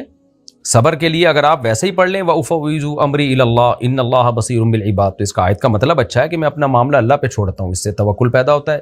تو ویسے اس کا معنی اور مفہوم سوچ کے یہ آیت پڑھ لیا کریں۔ اسی طرح جب رزق کے لیے پریشان ہو تو تسلی کے لیے یہ آیت پڑھ لیا کریں وَلَقَدْ مَكَّنَّاكُمْ فِي الْأَرْضِ، ہم نے زمین میں تمہیں ٹھکانہ دیا ہے، تو اس سے تسلی ہوتی ہے بھائی اللہ نے ہمیں ٹھکانہ دیا ہے تو روزی روٹی کا بھی تو انتظام کرے گا نا۔ زکریا صاحب حیدرآباد سے، میں پوچھنا چاہتا ہوں کیا وضو کرتے وقت ناک میں پانی ڈالنے کے بجائے صرف گیلی انگلی ڈال کر ناک صاف کرنا ٹھیک ہے؟ کیونکہ نلکے کا پانی ناک میں ڈالنا خطرناک ہو سکتا ہے، کیونکہ اس میں یہ پتہ نہیں کوئی بیکٹیریا کا انگلش میں نام لکھا ہوا ہے۔ کہتے ہیں ایک بیکٹیریا ہوتا ہے جو آپ کے دماغ کو کھا جاتا ہے، جو آپ کو 12 دن میں بہت زیادہ درد اور تکلیف کے ساتھ مار ڈالتا ہے۔ دیکھو وضو میں ناک میں پانی ڈالنا سنت ہے، وہ گیلی انگلی چلانے سے سنت پوری نہیں ہوگی، پانی ہی ڈالنا پڑے گا۔ باقی کسی علاقے میں اگر اس طرح کا کوئی بیکٹیریا پھیل گیا ہے اور خطرہ ہو گیا ہے تو پھر وہ نہ ڈالے، ناک میں پانی ڈالنا فرض نہیں ہے، سنت ہے اور سنت مؤکدہ ہے۔ تو بلا وجہ سنت مؤکدہ چھوڑنا ٹھیک نہیں ہے۔ کبھی کبھار کوئی چھوڑ دے تو ایک الگ بات ہے، لیکن سنت مؤکدہ چھوڑنا برا عمل ہے۔ تو وضو کا پراپر طریقہ یہی ہے کہ ناک میں پانی ڈالیں، قلی کریں، غرارے کریں۔ لیکن اگر کسی علاقے میں وہ بیکٹیریا بہت زیادہ پھیل گیا اور خطرہ ہو گیا تو پھر چھوڑا جا سکتا ہے ایسی مجبوری میں ناک میں پانی ڈالنا، پھر گیلی انگلی چلا دیں، لیکن وہمی نہیں بننا چاہیے۔ زینت صاحبہ پاکستان سے، میں ٹک ٹاک پر اسلامک اکاؤنٹ بنا کر اسلامک انفارمیشن اور موٹیویشنل ویڈیوز شیئر کرنا چاہتا ہوں۔ اچھا یہ نام زینت ہے، یہ مردوں کا نام بھی ہوتا ہے؟ اچھا بھائی۔ اور میں اکاؤنٹ کو مونیٹائز بھی کرنا چاہتا ہوں تاکہ روزگار بھی کما سکوں۔ بس قسمتی سے آج کل مونیٹائزیشن صرف مخصوص ممالک میں ہی دستیاب ہے اور فی الحال پاکستان کے لیے نہیں ہے۔ میں وی پی این استعمال کر کے اس پابندی کو بائی پاس کرنے کا سوچ رہا ہوں، تاہم مجھے معلوم نہیں کہ ایسا کرنا اسلامی لحاظ سے ٹھیک ہے یا نہیں۔ بھائی بے غبار طریقہ یہ ہے کہ آپ کسی دوسرے ملک سے چینل کھول لیں جا کے، یا اپنے کسی بندے کو وکیل بنا دیں وہاں پہ کہ یار میں آپ کو اتنے پیسے دے رہا ہوں، آپ میری طرف سے اس ملک میں ایک چینل کھول دیں تاکہ بے غبار اور لیگل کام ہو جائے۔ تو میں آپ کو ایسا غیر قانونی کام کا مشورہ نہیں دے سکتا۔ کینیڈا سے کسی نے پوچھا ہے، میری خواہش پاکستان آرمی جوائن کرنے کی ہے اور مسلمان ملک کے لیے لڑتے ہوئے شہید ہو جانے کی ہے۔ سبحان اللہ۔ میرا ایک بھائی 13 سال کا ہے، مجھے امید ہے کہ وہ والدین کا خیال رکھ لے گا۔ میرے والدین پاکستان جا کر آرمی میں شامل ہونے پر خوش نہیں ہیں۔ اسلامی حکم اس بارے میں کیا ہے؟ میں جہاد کی نیت سے آرمی جوائن کروں یا والدین کے پاس رہوں؟ اور پاکستان آرمی جوائن کرنے کے بجائے مجھے کسی دوسرے ملک ہجرت کر کے شادی کرنے کی اجازت، کیا کہہ رہے ہیں وہ؟ پاکستان آرمی جوائن کرنے کے بجائے مجھے کسی دوسرے اسلامی ملک ہجرت کر کے شادی کرنے کی اجازت دے رہے ہیں۔ دیکھیں کسی بھی اسلامی ملک، چاہے پاکستان ہو، چاہے سعودی عرب ہو یا ترکی ہو، کسی بھی اسلامی ملک کے بارڈر کی حفاظت کرنا اور اس نیت سے اس ملک کی آرمی جوائن کرنا یہ بہت بڑی عبادت ہے۔ ابھی اسلامی ملکوں کے بارڈر محفوظ نہیں ہیں، تو آپ کا تو بہت اچھا جذبہ ہے، تو آپ اس جذبے سے اگر آرمی جوائن کرتے ہیں کہ میں ملک کی حفاظت کروں گا تو سبحان اللہ، بہت ہی اچھی بات ہے۔ اور صرف ملک کے بارڈر کی حفاظت نہیں ہوتی، اندر عوام کی حفاظت ہوتی ہے۔ تو اس نیت سے آپ آرمی جوائن کریں، سبحان اللہ۔ والدین اگر منع کر رہے ہیں تو والدین کی خدمت کے لیے اگر کوئی دوسرا گھر بھائی گھر میں موجود ہے، یا آپ آرمی جوائن کر کے ان کا خیال کر سکتے ہیں۔ ایسا تو نہیں ہوگا نا کہ جوائن کرتے ہی شہید ہو جائیں آپ، اور ضروری نہیں ہے کہ ساری زندگی یعنی شہید ہوں بھی آپ. حضرت خالد بن ولید کہتے ہیں میں گھمسان کی جنگوں میں شہادت کے جذبے سے گیا ہوں مگر شہادت نہیں ملی. تو یہ تو اللہ کے ہاتھ میں ہے. تو اس لیے ماں باپ کو بتا دیں بھائی آرمی میں مجھے تنخواہ بھی ملے گی تو میں آپ کا خیال کروں گا. تو بہرحال اس مسئلے میں ماں باپ کی اطاعت کوئی لازم نہیں ہے آپ کے اوپر. اگر آپ جہاد کے جذبے سے کسی بھی اسلامی ملک کی آرمی جوائن کرنا چاہتے ہیں تو ایسے ہی لوگوں کی فوج میں ضرورت ہے جو نیک جذبے کے ساتھ فوج میں آئیں اور اسی جذبے کے ساتھ وہ ترقی بھی کریں. حارث صاحب انڈیا سے, میں ایک سوشل میڈیا مینیجر ہوں, میرے پاس ایک کلائنٹ آیا ہے جس کا میوزک ویڈیو کا چینل ہے, کیا مجھے اس کا کام کرنا چاہیے؟ نہیں چاہیے. تو برائی میں کسی کے ساتھ تعاون نہیں کرنا چاہیے. اچھا بھائی, پاکستان سے کسی نے پوچھا ہے جی برائے مہربانی تفصیل سے استنجا کرنے کا طریقہ بتا دیں. واہ واہ واہ واہ, یہ کس طرح چھوٹے پیشاب اور بڑے پیشاب کو کیسے صاف کیا جاتا ہے اپنی امی سے پوچھیں, وہ آپ کو تفصیل سے بتا دیں گی. اب تک بتا دیا ہوگا میرا خیال ہے, آپ اتنے بڑے ہو گئے ہیں. باقی بہشتی زیور ایک کتاب ہے اس میں پڑھ لیں آپ. بھائی یہ چیزیں امیاں بچپن میں سکھا دیتی ہیں, امی سے پوچھیں. اگر امی کو نہیں پتا تو خالہ سے پوچھ لیں آپ, انشاءاللہ وہ بتا دیں گی آپ کو. ابو ظبی سے کسی نے پوچھا ہے میرے پاپا کا انڈیا میں کافی اچھا بزنس چلتا ہے. اصل میں نے یہ جواب اس لیے دیا استنجا میں کہ آپ کہہ رہے ہیں تفصیل سے بتائیں. میں بہشتی زیور تفصیل بہشتی زیور جامع رشید نے آسان کر کے چھاپی ہے, اس میں پڑھ لیں طہارت کے حکام, اس میں آپ کو انشاءاللہ مل جائے گا. میں یہاں آپ کو کیا تفصیل سے بتاؤں. ابو ظبی سے کسی نے پوچھا ہے میرے پاپا کا انڈیا میں کافی اچھا بزنس چلتا تھا, لوگ ہمارے کام پر نظریں بھی بہت رکھتے تھے, پھر پاپا نے بینک سے لون لے کر ایک زمین خریدی, بس اس کے بعد کام بیکار ہوتا چلا گیا اور کوئی نیا کام اسٹارٹ کرنے کی کوشش کی تو وہ بھی نہیں چلا. تو ایسی صورت میں کیا کرنا چاہیے بھائی صاحب؟ لوگوں کی نظریں نہیں لگی, بینک سے سودی قرضہ لینے کی شاید نحوست نہ ہوئی ہے. اب پاپا سے کہیں کہ توبہ کریں بینک سے آئندہ لون لینے کے لیے اور پھر محنت کریں, شاید توبہ استغفار کی برکت سے وہ جو بے برکتی ہے وہ ختم ہو جائے اور آئندہ بینک سے کبھی لون نہ لیں اور بینک کا لون بغیر سود کے کوشش کریں جلد سے جلد ادا ہو. تو اور محنت کریں, دعائیں کریں. سلطان لاہور سے, آج کل سعودی عرب نے بغیر محرم کے بھی حج پر جانے کی اجازت دے دی ہے, تو کس طرح بغیر محرم کے حج پہ جانا جائز ہو جائے گا کیونکہ حاکم کی طرف سے اجازت مل گئی ہے؟ نہیں جی جائز نہیں ہے, نبی کی طرف سے اجازت نہیں ہے عورت کو بغیر محرم سفر کرنے کی, اتنا لمبا اور اتنے دن گزارنے کی. ہاں کوئی بوڑھی عورت ہو, ایجڈ ہو, وہ گروپ میں چلی جائے اس کی گنجائش دی جا سکتی ہے, لیکن جوان عورت کے لیے جائز نہیں ہے. پاکستان سے کسی نے پوچھا میری شادی کو 5 سال ہوئے ہیں, سب کچھ ٹھیک چل رہا تھا لیکن اچانک سے میری امی کو میری بیوی اچھی نہیں لگ رہی. اچانک سے کیسے ہو گیا؟ اور میری امی چاہتی ہیں کہ میں الگ ہو جاؤں, اور دوسری طرف میری بیوی نے کبھی میری امی کے ساتھ کوئی بدتمیزی نہیں کی, بس چھوٹی چھوٹی باتوں کو لے کر گھر میں جھگڑا ہو جاتا ہے. میں اپنے گھر کا بڑا بیٹا ہوں لیکن اس ٹینشن سے تنگ آ چکا ہوں, میں اور میری بیوی پریشان ہیں, کیا میں اپنے والدین سے الگ ہو سکتا ہوں؟ جی ہو جانا چاہیے ایسی صورت میں الگ. ماں باپ کی خدمت کرتے نا بیگم کو, پھر اماں سے الگ رکھیں اگر ایسی ٹینشن ہو رہی ہے تو. انڈیا سے کسی نے پوچھا گھر میں اللہ محمد کا نام دیوار پر ایک ساتھ لگانا کیسا ہے؟ ہمارا عقیدہ صحیح ہے کہ اللہ ایک ہے, محمد صلی اللہ علیہ وسلم ہمارے رسول ہیں, کیا پھر بھی یہ جائز نہیں؟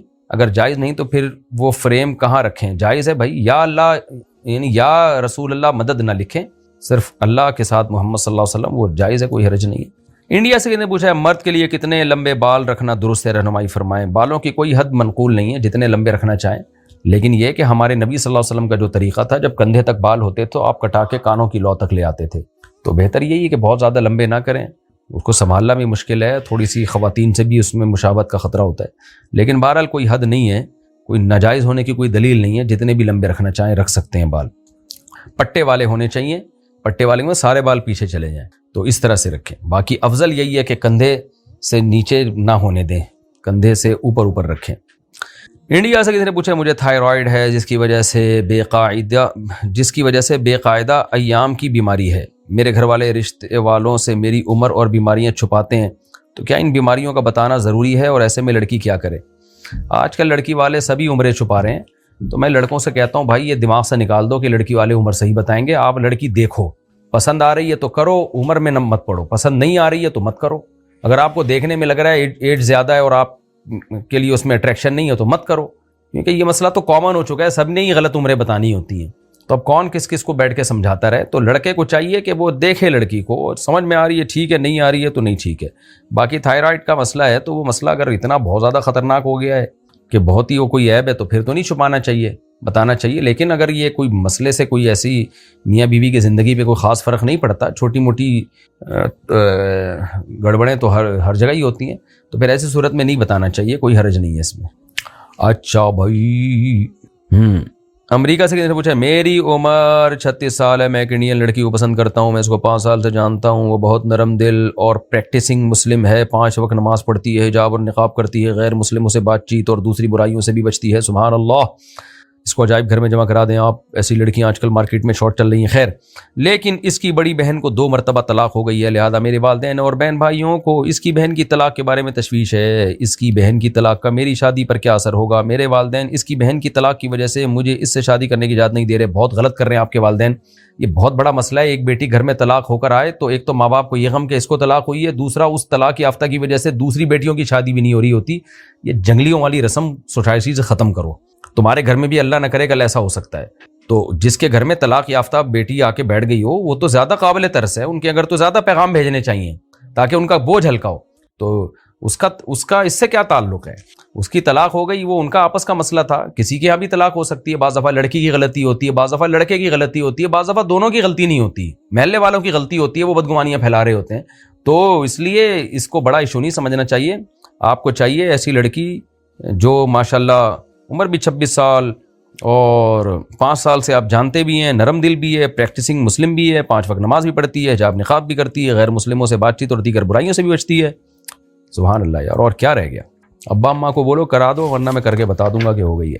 اچھا بھائی، پاکستان سے کسی نے پوچھا ہے والدین لڑکی کی شادی جہاں کرنے چاہ رہے ہوں، اگر لڑکی وہاں شادی نہ کرنا چاہ رہی ہو تو لڑکی کو کیا کرنا چاہیے؟ کیا والدین کو یہ اختیار ہے کہ وہ لڑکی کی مرضی کے بغیر اس کی شادی زبردستی کہیں اور کر دیں؟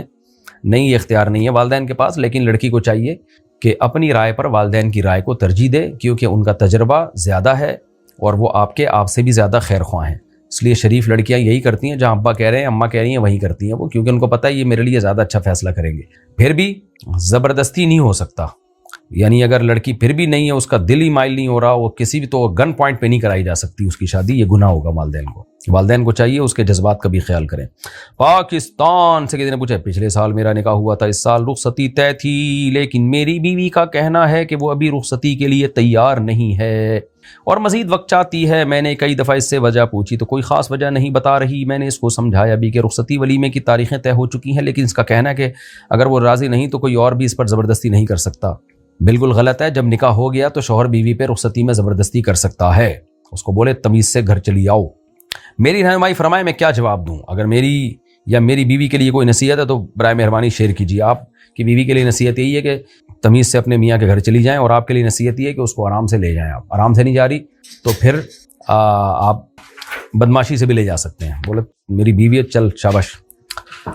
ساجد صاحب کوئٹہ سے، میں کبیرہ گناہ میں مبتلا ہوں، کئی بار توبہ کر چکا ہوں، ایک شیخ سے بیعت بھی ہوں، مگر میں نے اپنے شیخ کو اس کو گناہ کے بارے میں نہیں بتایا، کیونکہ میں نے سنا ہے کہ جس گناہ کو اللہ نے چھپایا اس کو نہیں بتانا چاہیے. کہ میں اپنے شیخ کو بتا دوں؟ شیخ نے کچھ اعمال بھی بتائے ہوئے ہیں جو مجھ سے نہیں ہو پا رہے. دیکھیں، پہلے تو خود اس گناہ سے بچنے کی کوشش کرنی چاہیے شیخ کو بتائے بغیر، لیکن جب نہیں چھوٹ رہا تو پھر شیخ کو شیخ بنائے اس لیے جاتا ہے کہ اس کو بتایا جائے کہ حضرت مجھ سے نہیں چھوٹ رہا، مجھے کوئی نسخہ بتاؤ. تو آپ کو چاہیے کہ جب آپ نے بار بار توبہ کی پھر بھی توبہ ٹوٹ رہی ہے تو پھر آپ اپنے شیخ کو بتا دیں، اللہ یہ گناہ آپ سے چھڑوا دے. بنت شکیل کراچی سے، 2 سے زیادہ سجدہ تلاوت کس طرح ادا کیے جائیں؟ اگر 3 یا 4 سجدہ تلاوت ہوں تو انہیں ایک ہی ساتھ ادا کیے جائے، یا جس طرح نماز میں 2 سجدے کرتے ہیں اس طرح کیے جائیں؟ ایک ہی ساتھ سارے سجدے کر سکتے ہیں، کوئی حرج نہیں ہے. مبشر صاحب کراچی سے پوچھتے ہیں، میرا سوال جائیداد کی تقسیم کے حوالے سے. میرے والد صاحب فالج کی وجہ سے ریٹائر ہو گئے تھے اور ان کو کمپنی کی طرف سے کچھ رقم ملی جو ان کے علاج پہ خرچ ہوتی رہی. پھر والد 2020 میں انتقال کر گئے. میں نے بچی ہوئی رقم کو محفوظ کرنے کے لیے پلاٹ لے لیا. میرے والد کی موت کے وقت میرے دادا دادی زندہ تھے، لیکن گزشتہ سال ان کا بھی انتقال ہو گیا اور میں ان کو ان کا حصہ نہ دے سکا. میرا سوال یہ ہے کہ کیا یہ گناہ میں شمار ہوگا؟ اس کا ازالہ کیسے ہوگا؟ پلاٹ بچایا جائے تو تقسیم کیسے ہوگی؟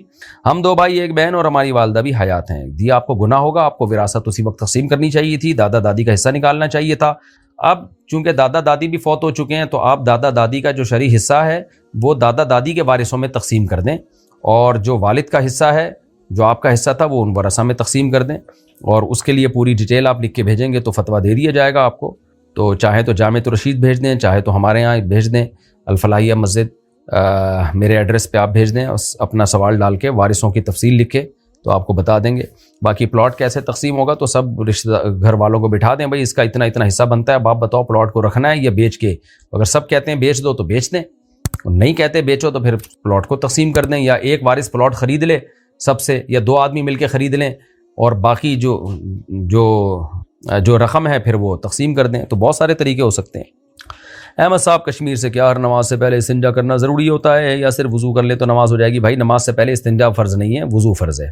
نعیم جان لنڈی سے, کیا شوہر بیوی کو اکیلے میں طلاق دے لیکن کوئی گواہ نہ ہو تو طلاق ہو جائے گی؟ جی ہو جائے گی, اکیلے میں بھی ہو جاتی ہے, گواہ کا ہونا ضروری نہیں ہے. محمد طلحہ پاکستان سے, کیا الکوہلک پروڈکٹس استعمال کر سکتے ہیں جیسے الکوہل والے پرفیوم, صابن, شیمپو, کیا یہ سب استعمال کرنے سے نماز ہو جائے گی یا نہیں؟ ہو جائے گی نماز. محمد فریاد دبئی سے, اسلام میں مکروہ کھانے کا کیا تصور ہے؟ میرے دوست سے جب بھی اس موضوع پر گفتگو ہوتی ہے تو وہ کہتے ہیں اسلام میں مکروہ کا کوئی تصور نہیں ہے, چیز یا تو حلال ہوتی ہے یا پھر حرام. مہربانی فرما کر اس کی وضاحت کر دیں, اگر کوئی حدیث کا حوالہ موجود ہے تو ضرور بتائیں. مکروہ کا تصور کب سے شروع ہوا؟ کسی کھانے کی چیز کو کیسے مکروہ کہا جا سکتا ہے؟ اس کا معیار کیا ہوگا؟ اس کا تعین کیسے کیا جائے گا؟ آپ کے جو دوست ہیں انہوں نے چونکہ باقاعدہ پراپر دین کا علم حاصل نہیں کیا, اس لیے وہ کہہ رہے ہیں مکروہ وکروہ کچھ نہیں ہوتا. دیکھیں کچھ حدیث میں آتا ہے الحلال بین والحرام بین, کچھ چیزیں حلال ہیں کچھ حرام ہیں, حدیث میں واضح ہیں. کچھ چیزیں ایسی ہیں متشابہات میں سے ہیں, حدیث میں اس کا صراحتاً حکم نہیں ملتا. جب ہم دلائل میں غور کرتے ہیں تو دونوں طرف دلائل ہمیں نظر آتے ہیں, تو اس میں پھر فقہا احتیاطاً اس کو یہ نہیں کہتے کہ حرام ہے کیونکہ واضح دلیل نہیں ہے, اور یہ بھی نہیں کہتے حلال ہے کیونکہ حلال ہونے کی بھی دلیل نہیں ہے. تو ایسی چیزوں کے لیے پھر فقہا نے ایک اصطلاح ایجاد کی ہے کہ مکروہ, ناپسندیدہ, ایوائڈ کیا جائے گا. اس پھر مکروہ کی بھی 2 قسمیں ہیں, کچھ چیزیں ایسی ہیں کہ اس سے بچنا بہتر ہے, کچھ چیزیں ایسی ہیں کہ اس سے بچنا واجب ہے. تو یہ اصطلاحات ہیں جو فقہا کی ایجاد کردہ ہیں. تو یہ چیزیں نبی کے دور میں بھی موجود تھیں, ٹرم نہیں تھی, تو اس کو آسان کرنے کے لیے فقہا نے ایک ٹرم ایجاد کر لی ہے. تو اصطلاحات میں لا مشاہۃ فی الاصطلاح, اصطلاحات تو کسی بھی قوم کی ہو سکتی ہیں. تو مکروہ, کیونکہ اگر آپ اس کو مکروہ نہیں کہتے تو پھر حرام کہوگے, تو سوال پیدا ہوتا ہے حرام ہونے کی تو کوئی دلیل نہیں ہے. پھر آپ کہوگے حلال ہے, تو بھائی حلال ہونے کی بھی دلیل نہیں ہے. تو اس لیے اس میں پھر احتیاط کے پہلو کو دیکھا جاتا ہے. تو یہ پراپر جو فقہ پڑھتے ہیں ان کی سمجھ میں یہ چیزیں آتی ہیں. آج کل ہر آدمی اسکالر بنا ہوا ہے اور دین کے نام پہ منجن بیچ رہا ہے. تو یہ بات ہی غلط ہے کہ اسلام میں یا تو حلال ہے یا حرام, یہ دعویٰ ہی غلط ہے. اسلام میں کچھ چیزیں حلال ہیں کچھ حرام ہیں, یعنی کچھ چیزوں کے حلال ہونے کی واضح دلیل ہے, کچھ کے حرام ہونے کی واضح دلیل ہے. کچھ چیزوں کے دلائل جو ہے مشتبہات میں سے ہیں, تو ان کے لیے پھر احتیاطاً فقہا نے مکروہ کا لفظ استعمال کیا کہ ناپسندیدہ, احتیاط کے خلاف اجتناب کیا جائے گا اس سے. اسپین سے کسی نے پوچھا, کیا عورت اپنے سامنے کے بال کاٹ سکتی ہے؟ اگر کاٹتی ہے تو کیا قیامت کے دن کو عذاب ہوگا؟ عورت کے لیے بھی حکم یہی ہے کہ چاروں طرف سے بال برابر رکھے اور سارے بال پیچھے لے جائے اور پیچھے سے کاٹ کے برابر کر دے. یہ جو سامنے سے کچھ بال کاٹ کے یہاں لے آتی ہیں یہ ٹھیک نہیں ہے, یہ عمل, یہ بھی قضا کی ہی ایک قسم ہے. البتہ اگر سامنے کچھ بال بہت زیادہ تنگ کر رہے ہوں تو بار بار چہرے پہ آ کے پریشان کر رہے ہوں, تو وہ پریشانی سے بچنے کے لیے اگر کوئی بال کاٹ دے تو ایک الگ بات ہے. لیکن فیشن کے لیے یہ جو بال کاٹنے کا آج کل رواج خواتین میں, یہ ٹھیک عمل نہیں ہے. پاکستان سے کسی نے پوچھا, شرابی لڑکے سے نکاح جائز ہے یا نہیں؟ بھائی دیندار لڑکے سے نکاح کرو, شرابی سے کیوں کر رہے ہو؟ نکاح تو ہو جائے گا اور لیکن آگے بڑے فسادات ہوں گے, تو اس نکاح کو اپریشیٹ نہیں کیا جا سکتا. شراب پی کے تو کوئی کچھ بھی کر سکتا ہے, طلاقیں بھی دے سکتے ہیں, چاقو بھی مار سکتا ہے, کچھ بھی کر سکتا ہے. ایوائڈ کرنا چاہیے, آگے بچوں پہ اثرات آئیں گے. بچے اب جب باپ کو شراب پیتا دیکھیں گے تو وہ بھی پیئیں گے, پھر بہت زیادہ امکان ہے اس بات کا. پاکستان سے مجھے, میرا ایک دوست باہر کے ملک میں رہتا ہے اور وہ شادی شدہ ہے اور اس کی بیوی 3-4 لڑکوں سے فون پہ بات کرتی ہے. سبحان اللہ, اوئے ہوئے ہوئے, اور بیہودہ تصویریں بھی سینڈ کرتی ہے. میرے دوست کو اس بارے میں پتہ چل گیا ہے, اس کے پاس واٹس ایپ میسج کی ریکارڈنگ بھی ہے, تصویریں بھی ہیں جو اس نے لڑکوں کو سینڈ کی ہیں. میں آپ کو بہت سنتا ہوں, اس لیے مجھ سے اس نے درخواست کی ہے کہ مفتی صاحب سے اسلامی مسئلہ پوچھ کر بتاؤ, ہمارا اسلام اس بارے میں کیا کرتا ہے, اس کو چھوڑ دوں یا معاف کر دوں؟ یہ آپ کی مرضی ہے, چھوڑیں یا معاف کریں. چھوڑیں گے تو کوئی گناہ نہیں ہوگا, تو کوئی اس میں ناجائز والا کام نہیں ہے. اگر آپ طلاق دینا چاہیں تو دے بھی سکتے ہیں. میں مشورے نہیں دیتا, شرعی مسئلے بتاتا ہوں. شرعی مسئلہ یہ ہے کہ چھوڑ سکتے ہیں, کوئی گناہ نہیں ہے. باقی چھوڑیں یا نہیں چھوڑیں یہ آپ خود فیصلہ کریں. سجاد خان کہتے ہیں جی, آندھرا پردیش سے سجاد خان نے پوچھا ہے, میری بیوی میری بات نہیں سنتی. اچھا, اگر وہ کچھ کہے اور میں انکار کروں تو مجھے تنگ کرتی ہے, مجھ سے بات نہیں کرتی اور اچھا برتاؤ نہیں کرتی جب تک میں اس کی بات نہیں مان لیتا. وہ چاہتی ہے کہ میں اس کے مطابق برتاؤ کروں. میں نے کئی بار سمجھانے کی کوشش کی اور اس کے والدین سے بھی مشورہ کیا, لیکن اس کی ذہنیت بھی اپنی بیٹی جیسی ہے, یعنی ساس کی ذہنیت بھی اپنی بیٹی جیسی ہے.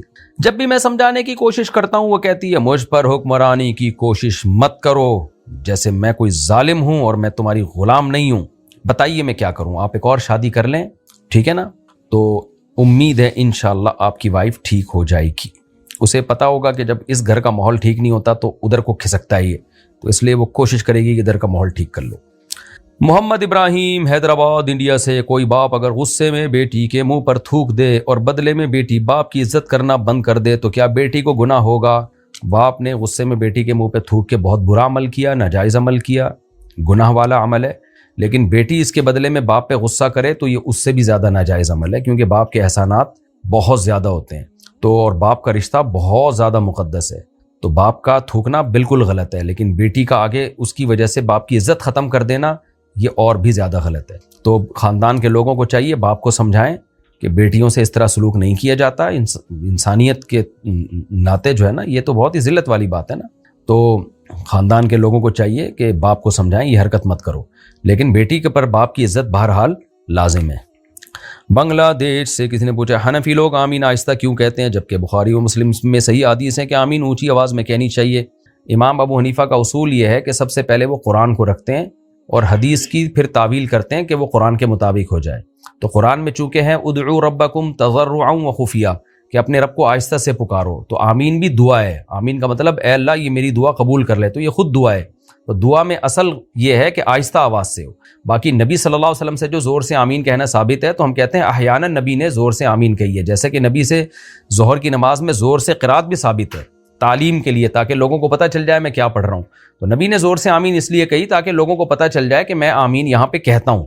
تو اب نبی دنیا سے چلے گئے تو اب تعلیم کی ضرورت نہیں ہے, تو اب اصل حکم ہی کی طرف حکم لوٹے گا, وہ یہی ہے کہ آہستہ آمین کہی جائے گی, کیونکہ دعا میں سر افضل ہے, قرآن سے پتہ چلتا ہے. تو ہر ایک کے اپنے اپنے دلائل ہوتے ہیں, ہر ایک کے اپنے اصول ہوتے ہیں.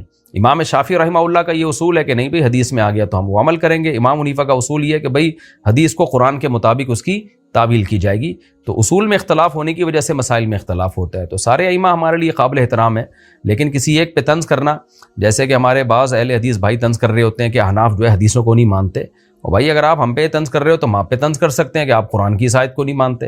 تو بہتر یہی ہے کہ طنز چھوڑ دیں, آپ دونوں کے دلائل کا احترام کریں, کہ ہم ان پہ طنز نہ کریں اور وہ ہم پہ طنز نہ کریں. ہم ان کے بارے میں کہیں یار وہ بھی جو ان کی سمجھ میں آتا ہے وہ سنت کو اس طرح سے فالو کرتے ہیں, جو ہماری سمجھ میں آتا ہے ہم اس طرح سے فالو کرتے ہیں. دونوں کا مقصد اللہ کی رضا ہے. تو اس لیے ہم چاروں اماموں کو برحق سمجھتے ہیں, اور لیکن چاروں کے اپنے اپنے اصول ہیں جس کی وجہ سے مسائل میں اختلاف ہوتا ہے. تو امام صاحب کا اصول یہی ہے کہ متواتر کو اور یقینی اس دلیل کو اوپر رکھا جائے گا, اور جو خبر واحد ہوگی اس میں تعویل کی جائے گی.